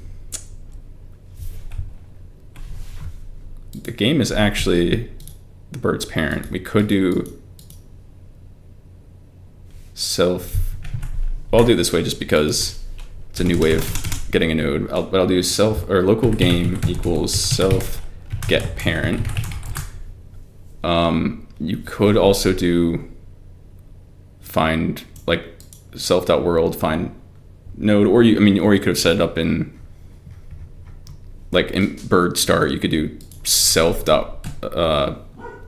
equals world.find node. Anyway, there's options, but I'm just showing you here. You can do self get parent. And now that we have the game, hopefully we can call set score, get the game's current score, and add 1 to it. So let's just make sure it works. Reload scripts. Word. Game 22. So it'll tell you the line numbers here when you get an error. So game 22, Control G will let you go to a line number. Oh, yep, word. Okay. reload again. Okay, set to 0.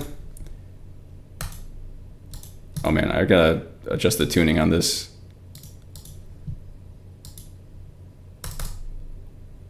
Oh yeah. Hey, it went to 1. Did you see that? Oh my god. Okay.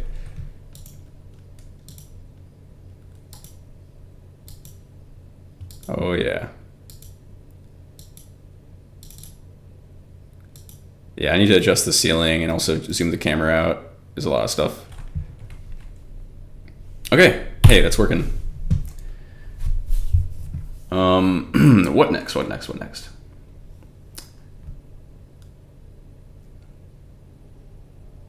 Oh yeah. Okay, let's do this.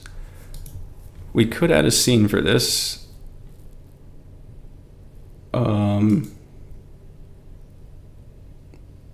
Yeah, I guess I'll add a scene. Okay, we're gonna make a game over. I guess I'll call it SC game over. And now this scene is gonna be just a widget. So here we'll add a. I'll do widget. Kind of make it yay sized, and then we'll add a background to it. So we can go to widget quad. Quad is just a rectangle with a color or a texture. Here we're not going to use a texture on it. We're just going to give it a just a color, and we're going to set its anchor mode to full stretch. And when you put something into stretch mode, its sizes kind of become relative. So 1 is the full bounds of its parent. So it's taking up the entire background of the widget. And then we'll do, we'll rename this to like BG. And maybe I'll add a text widget and say, game over. We'll, you know what, I'm just gonna make everything anchored in the top left, and then if we need to, we can scale up the entire widget or scale down. I'll put size to like 20. I'll save this text. Let's add another quad. Press, and by the way, G is to grab, R is rotate, although it works a little differently with widgets, and S is for changing the dimensions. So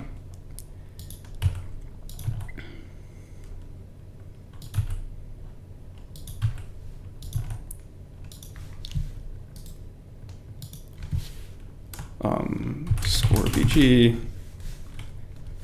So this is the BG for your current score. Man, I'm so bad at colors. Ugh. Oh. Yeah, okay, sure.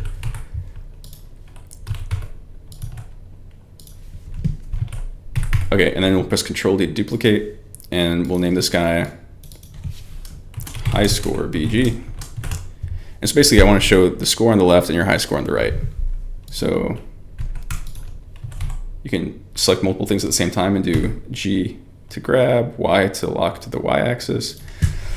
Oh, need some water. Okay, I'm gonna duplicate this text, just put it over here. Say score. And duplicate again. And put like high score. You can word wrap. I can also center justify. Oh man, okay, this doesn't look great, but it'll get the job done. Okay, next, I'm gonna add child to this. Doesn't have to be child. Well, I mean, you want to stay where the background is, but I'll just text here.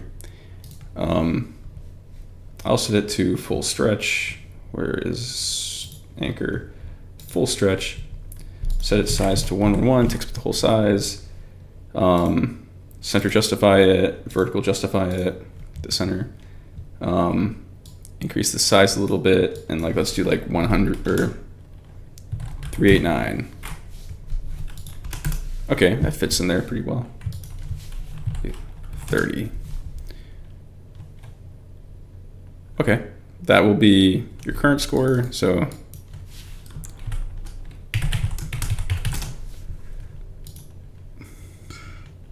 and I'll duplicate this. I want to switch this over to be the parent of the high score BG, so I'll right click and do attach selected. Perfect. Oops, that's the size.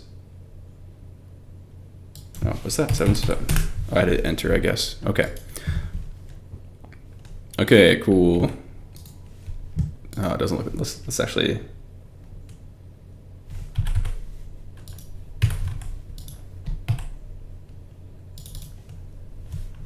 Okay. It's basically what I want.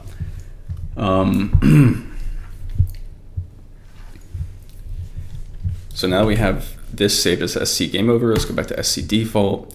We'll instantiate it. Whenever you instantiate, I think it adds it as a child. Here, let's test it out. Let's just click score text and instantiate. Okay, so if you instantiate a scene, it will add it as a child to whatever you have selected. In this case, I just want it to be parented to the, whoa, you didn't see that. I want to have this game over widget. I want to rename this to game over, save. I want to have the game over just attached to the game. Not that it really matters too much. So you can have a widget attached to a 3D node, because this game is a, oh, sorry, this is just a regular node. But you basically, if you have a widget attached to a 3D node, or a 3D node attached to a widget, or just a base level node, which is neither widget nor 3D node, it basically resets its transform at that point. So you can like break up an inheritance chain by just adding in a node, a default node that's not a widget nor a 3D node, and then have a 3D node attached to that, and then its transform gets set as if it was basically attached to the root node. Anyway, I'm getting on tangent here, but we have our game over node here. Let us put this guy like smack dab in the middle. So we're gonna anchor it in the middle, put it here. Now, I can't scale using S key. It's going to adjust the widget I have selected, which is this game over widget. It's going to change the dimensions, but you can add scale here, and I think this should work fine. And that kind of scales everything up.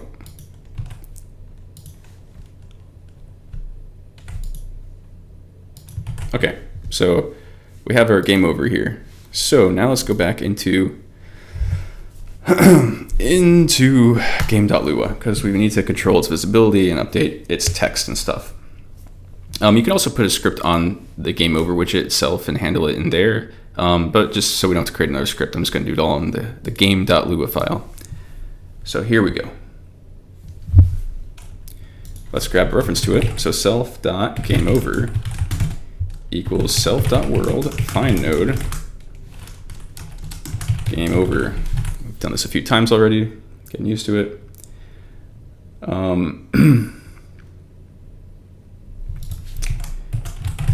Let's go to finish. This is where we want to show the game over widget here.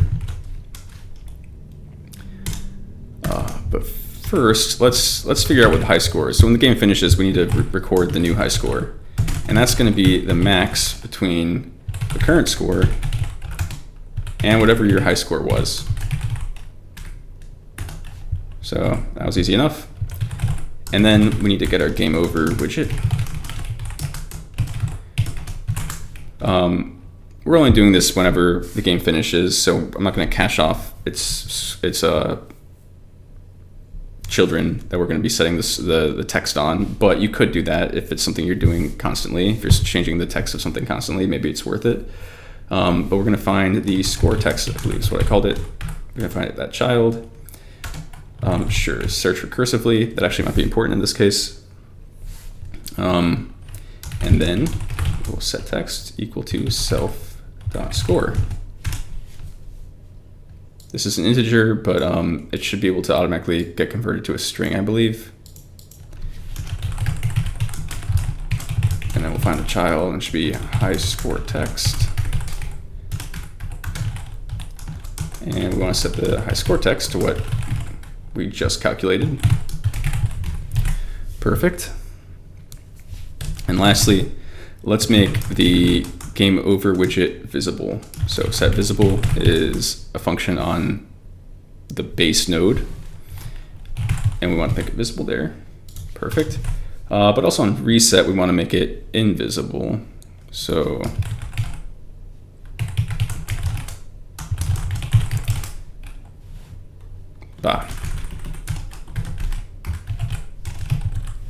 okay, perfect, perfect. Is that going to work? I don't know.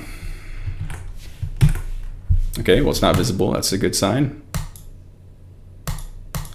Ugh. Oh. Well, it's not showing it. Game 70. High score text. Oh, maybe we didn't name it that.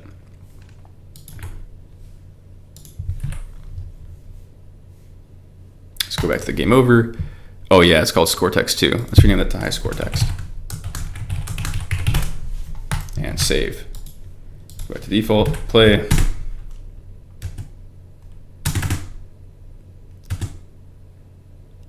Okay, high score of 1. If I die, score of 0, but high score of 1.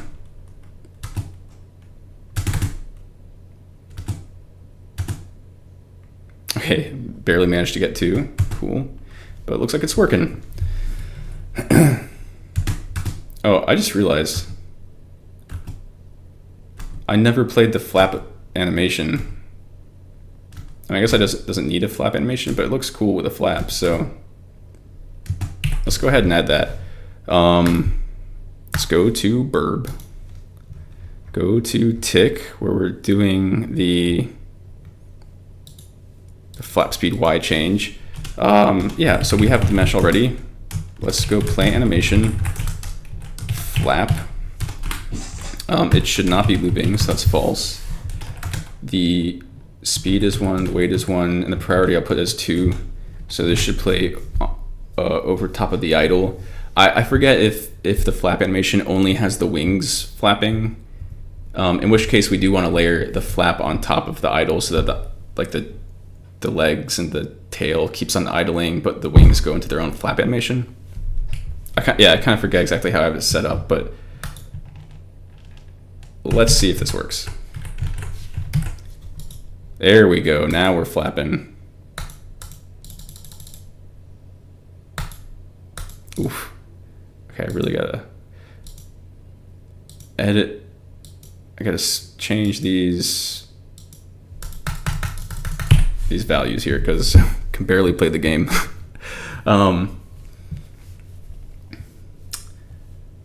Okay.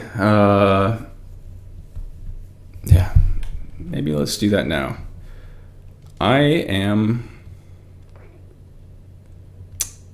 Yeah, you know, I'll do it live. Whoa. Oh, I'm in ortho? Okay, I'm in ortho view. I also had overlaps or collision debug rendering on. Okay, so I turned that off. Now I can see these little guys. So these, by the way, these are called proxy meshes. If you hit view proxy, you can turn those off. Also, I think P is the hotkey. Yep. So if you don't see them, you might have hit P by accident. You can press P to bring them back. But these just show you like meshes where there's 3D nodes that don't normally have anything rendered. So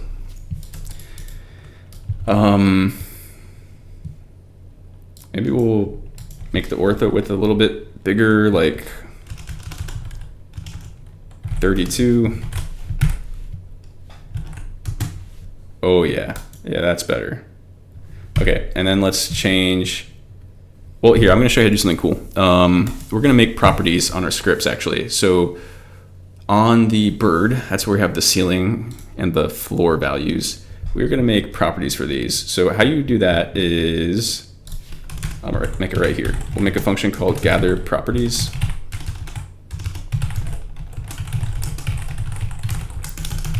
And then we're going to define properties on the script that will be able to be shown in editor once you define them here. So the way you do that is you return a table, and each table entry is another table that has a name. So we'll call it like, actually this name has to match your variable. So we'll call it yFloor. And for its type, it is a floating point value. So you type equals, I think it's datum type dot float. Yeah, there's no documentation for this. My bad. But I'll do a quick rundown of what all these different datum types are. Y ceiling type equals datum type dot float. Yeah, let me pop open the source code real fast. Let me do like datum type. Yeah, so we got integers, floats, booleans, strings, vector 2D, vector, color. Vectors are going to be like XYZ or RGB. Colors are going to be XYZW or RGBW, and vector 2D is just an X and a Y. You got assets, so you can, if you want to like change a different sound clip that plays, you can set it up as an asset property. The rest you probably wouldn't use.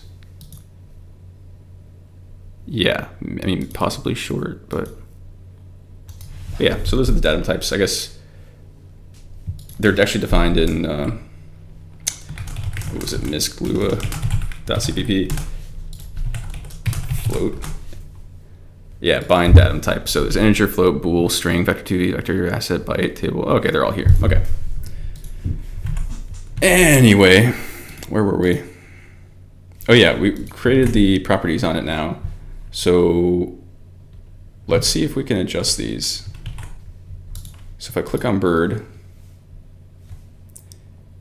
hey, so see in the script drop down here in this tab, there's now a yFloor and y ceiling. So we can like change these, change to like 20. Right. Aha, I can go higher and lower. Okay, hey, that's not too bad.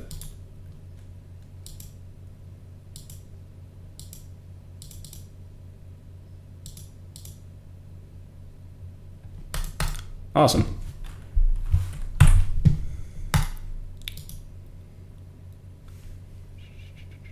Frame 10 seconds. Okay. It's interesting. Might be because I'm recording. Things seem like a slightly stuttery for me, but anyway, turn that guy off. And what else do we want to change? Oh, maybe that was fine. Maybe it was just the ceiling, floor, and the zoom out of the camera. That's probably enough. Yay. Okay, now let's just add some music and sound effects. So let's go to game.lua.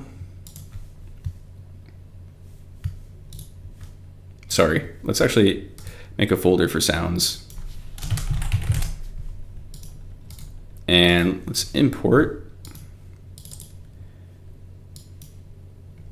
swding, which is going to be the point sound, and a BGM track. When you're exporting waves to be imported into Octave, I would say if you're crashing when you're importing them, just bring them over into Audacity first and then export them as PCM waves, and that usually fixes it for me, because like when I export a track from FL Studio, it does not load it properly into Octave, and I think apparently it's something to do with some extension being used of the wave format. Didn't quite get a chance to dig into it, but Audacity will export it into just plain old PCM, just raw data. So just do that if you're into trouble.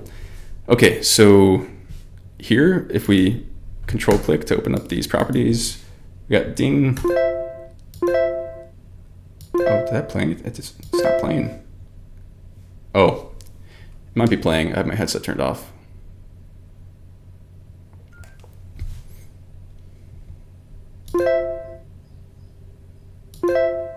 Okay, yes, it's been playing. And if I go to BGM, I'm gonna change the volume just to be like half as loud, because honestly, it's gonna drive you insane anyway. So this is just to prove a point that you can add background music. These compression options, by the way, if you do compress, that means it will use libvorbis or OGG compression when it's writing the file in like on disk. But I currently don't have I don't have functionality to decode it on the fly. So when you do load a compressed sound wave in game, it is actually going to decompress it all, which can be a problem on GameCube when you only have 24 megabytes of memory. In the future, I'm going to try to get audio decompression on the fly happening so you can save a lot of memory, because songs they're huge, so they're going to take up a lot of space. Compress internal. So basically, when you save a sound wave in the editor, it's still going to save it uncompressed, but it's just going to like build it compressed later. If you do compress internal, it's going to be compressed all the time, and you won't be able to come back from that. So I'll put compress on. So okay, save that. Okay, so we have swding, swbgm. Let's go back into game now. And go to game start. And when the game starts, we'll start the BGM track. We'll call our load asset function again. And then now we're going to use the audio table. So that would be an audio underscore lua.cpp. And we're going to use play sound 2D using that BGM sound. I forget what these are. It's like volume, pitch. Let's go audio lua, play sound 2D, F12. Yeah, so it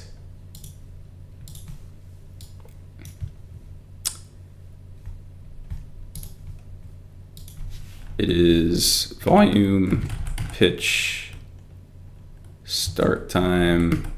So we want loop to be true though. So make sure you put true. Priority 0 sounds good.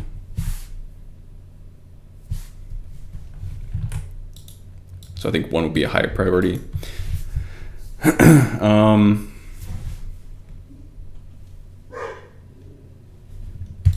Oh. My notes I have 100. Okay, we'll do 100.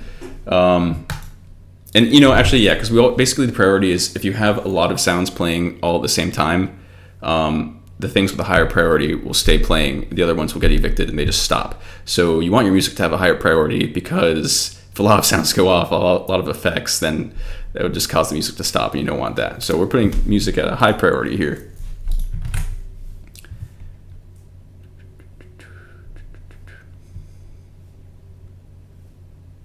Okay, and let's go to the bird. Bird. Yes, on start we'll do ding sound equals load asset sw ding. While we're here, I'll just add this up here to the properties, because this might be something you want to change out in the editor. It is easy enough to change out just in the script, because you can hot reload and stuff, but just to show you how you do it, datum type.asset.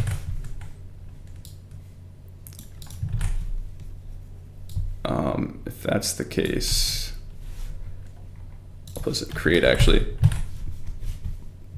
So that'll be the default, and I think create happens before you have your properties read from disk, or like deserialized. So I'm just gonna put that there. And then you can override your ding sound later. So save that. Actually, let me go, oops, maximize this. Let's play the sound. So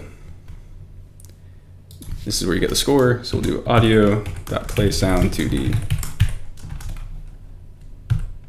We'll do self.ding sound.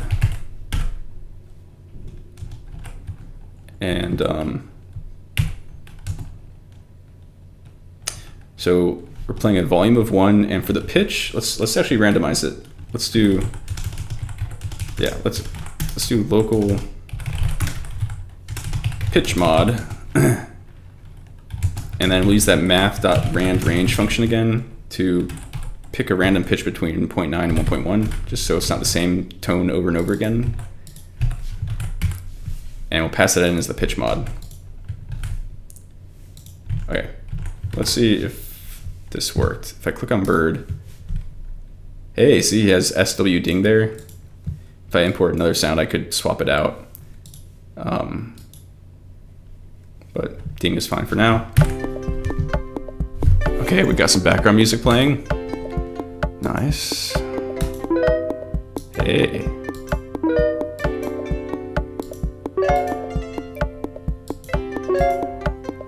Okay. Dang, it's pretty much the tutorial. I think in my version I added a like a textured quad. I added a textured quad to the background. So if you want to do that real fast, we could do that. I'll just make a textures folder, import background, tbackground.ping. We'll spawn a, select the root node, and then spawn a quad, which will be a static mesh. We want to switch it from a cube, although I guess it could stay a cube, but switch it to a plane. This is an engine asset, by the way, SM plane. We'll flip it around, so is that like 90 degrees? Oops. 90 degrees. We'll scale it up a little bit with S. Make sure it's pushed in the background.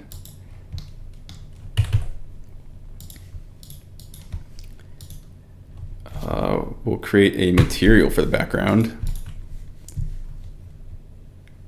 Okay, it's T background set. We'll click back on this static mesh plane. I'll call it like sky plane.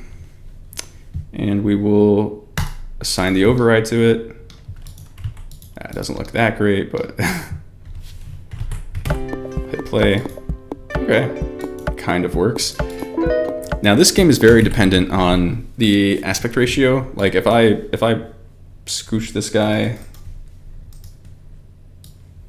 like this and hit play, it's gonna look different. The pipes are gonna be really tall, and you'll see that the the background actually doesn't cover the entire screen. So you might have to experiment with it, and you can even write code to adjust the background texture quad to scale based on the aspect ratio. But yeah, so that is the basic tutorial. So it's very simple right now.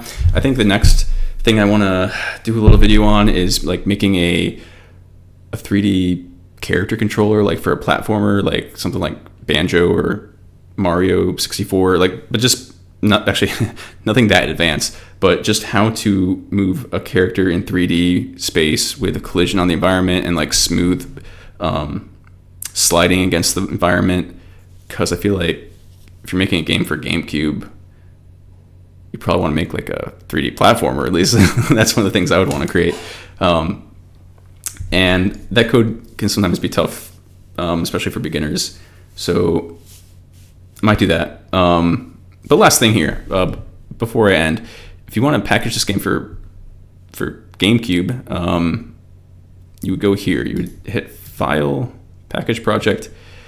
There's GameCube and GameCube Embedded. The difference is, if you do GameCube, all of your assets will be loosely placed in the same directory, and this will force you to load your game using an SD card reader, and also it might be kind of slow.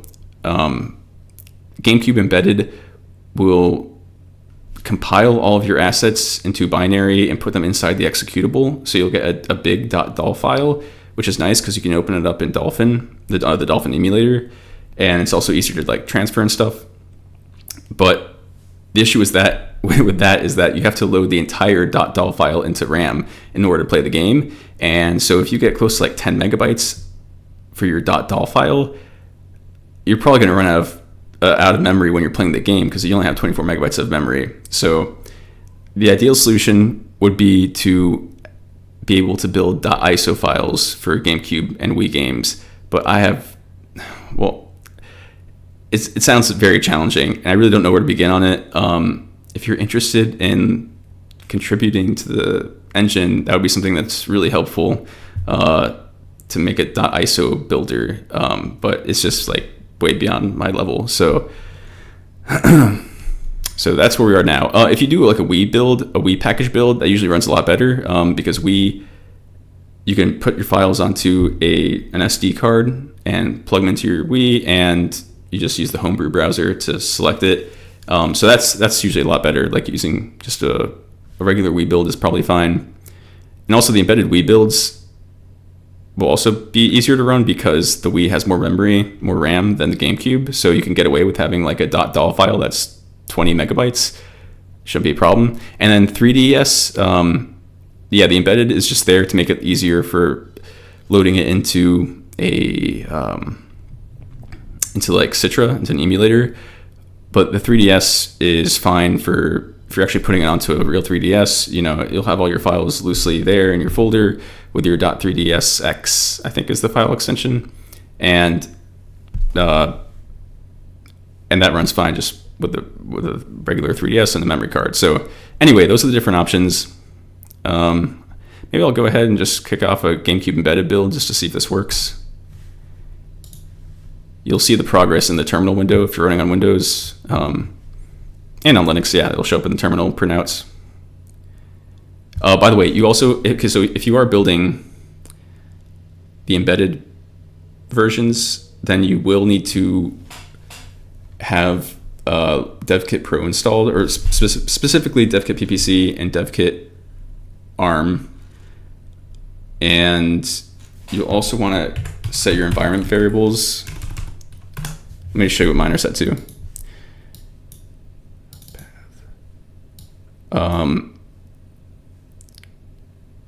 Yes, so here we go. So if you're going to package for Windows, you might need to set this path to your devn.exe file so that it can basically compile the project. I think in the standalone, or like in the release version, you won't have to worry about this. But if you're building from source, you might have to do this. And then, yes, also for when you're packaging your project for 3DS or GameCube or Wii, you'll need to put this path to your DevKit Pro tools binaries so that it can run the texture conversion software to convert your textures to the optimal formats for those platforms. Whew, okay. So for me, it looks like it finished. So let me open up Dolphin. Moment of truth.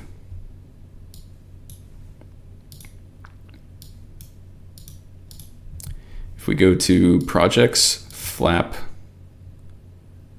packaged, GameCube, we have flap.dol.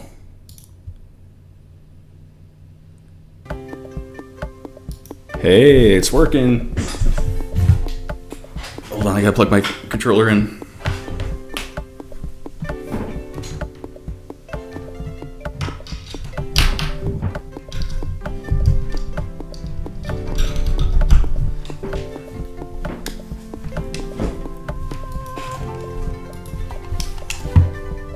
Controllers.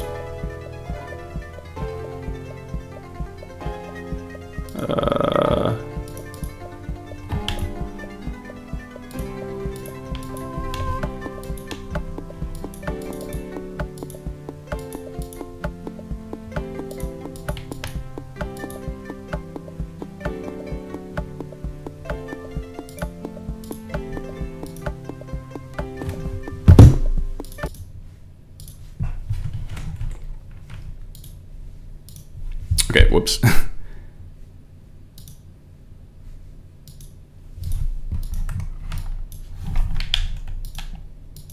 Oh, great. Okay, I can't figure out how to get my controller working, but I'll just go to keyboard mouse for now. Maybe this will work. Flap.doll.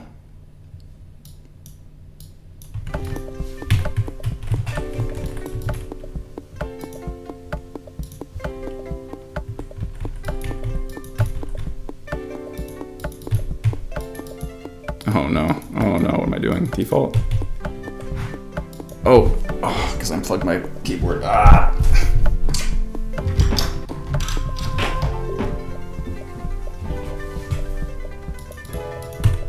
Okay, there we go. I'm using my keyboard to control it, but...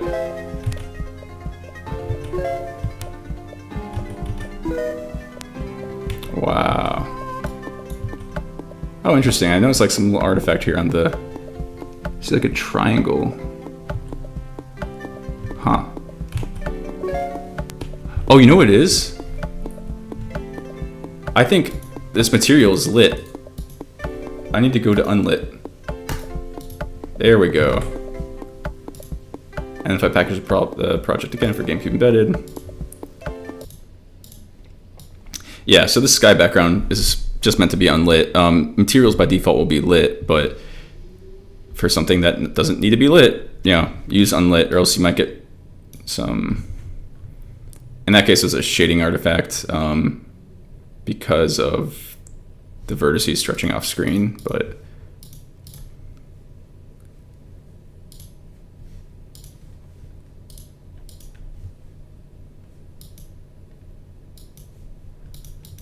Oh boy. Stop. Okay, Dolphin, go.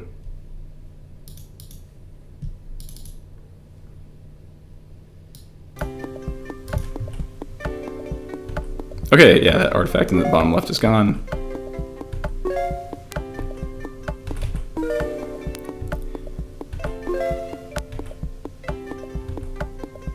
Okay, so that's it. Thank you for watching, and I hope to get some documentation up and running soon, and also that 3D platforming tutorial, which will hopefully go a little bit more into collision and, yeah, collision handling, which can be tough. So, okay, thank you so much for watching. I hope this is helpful.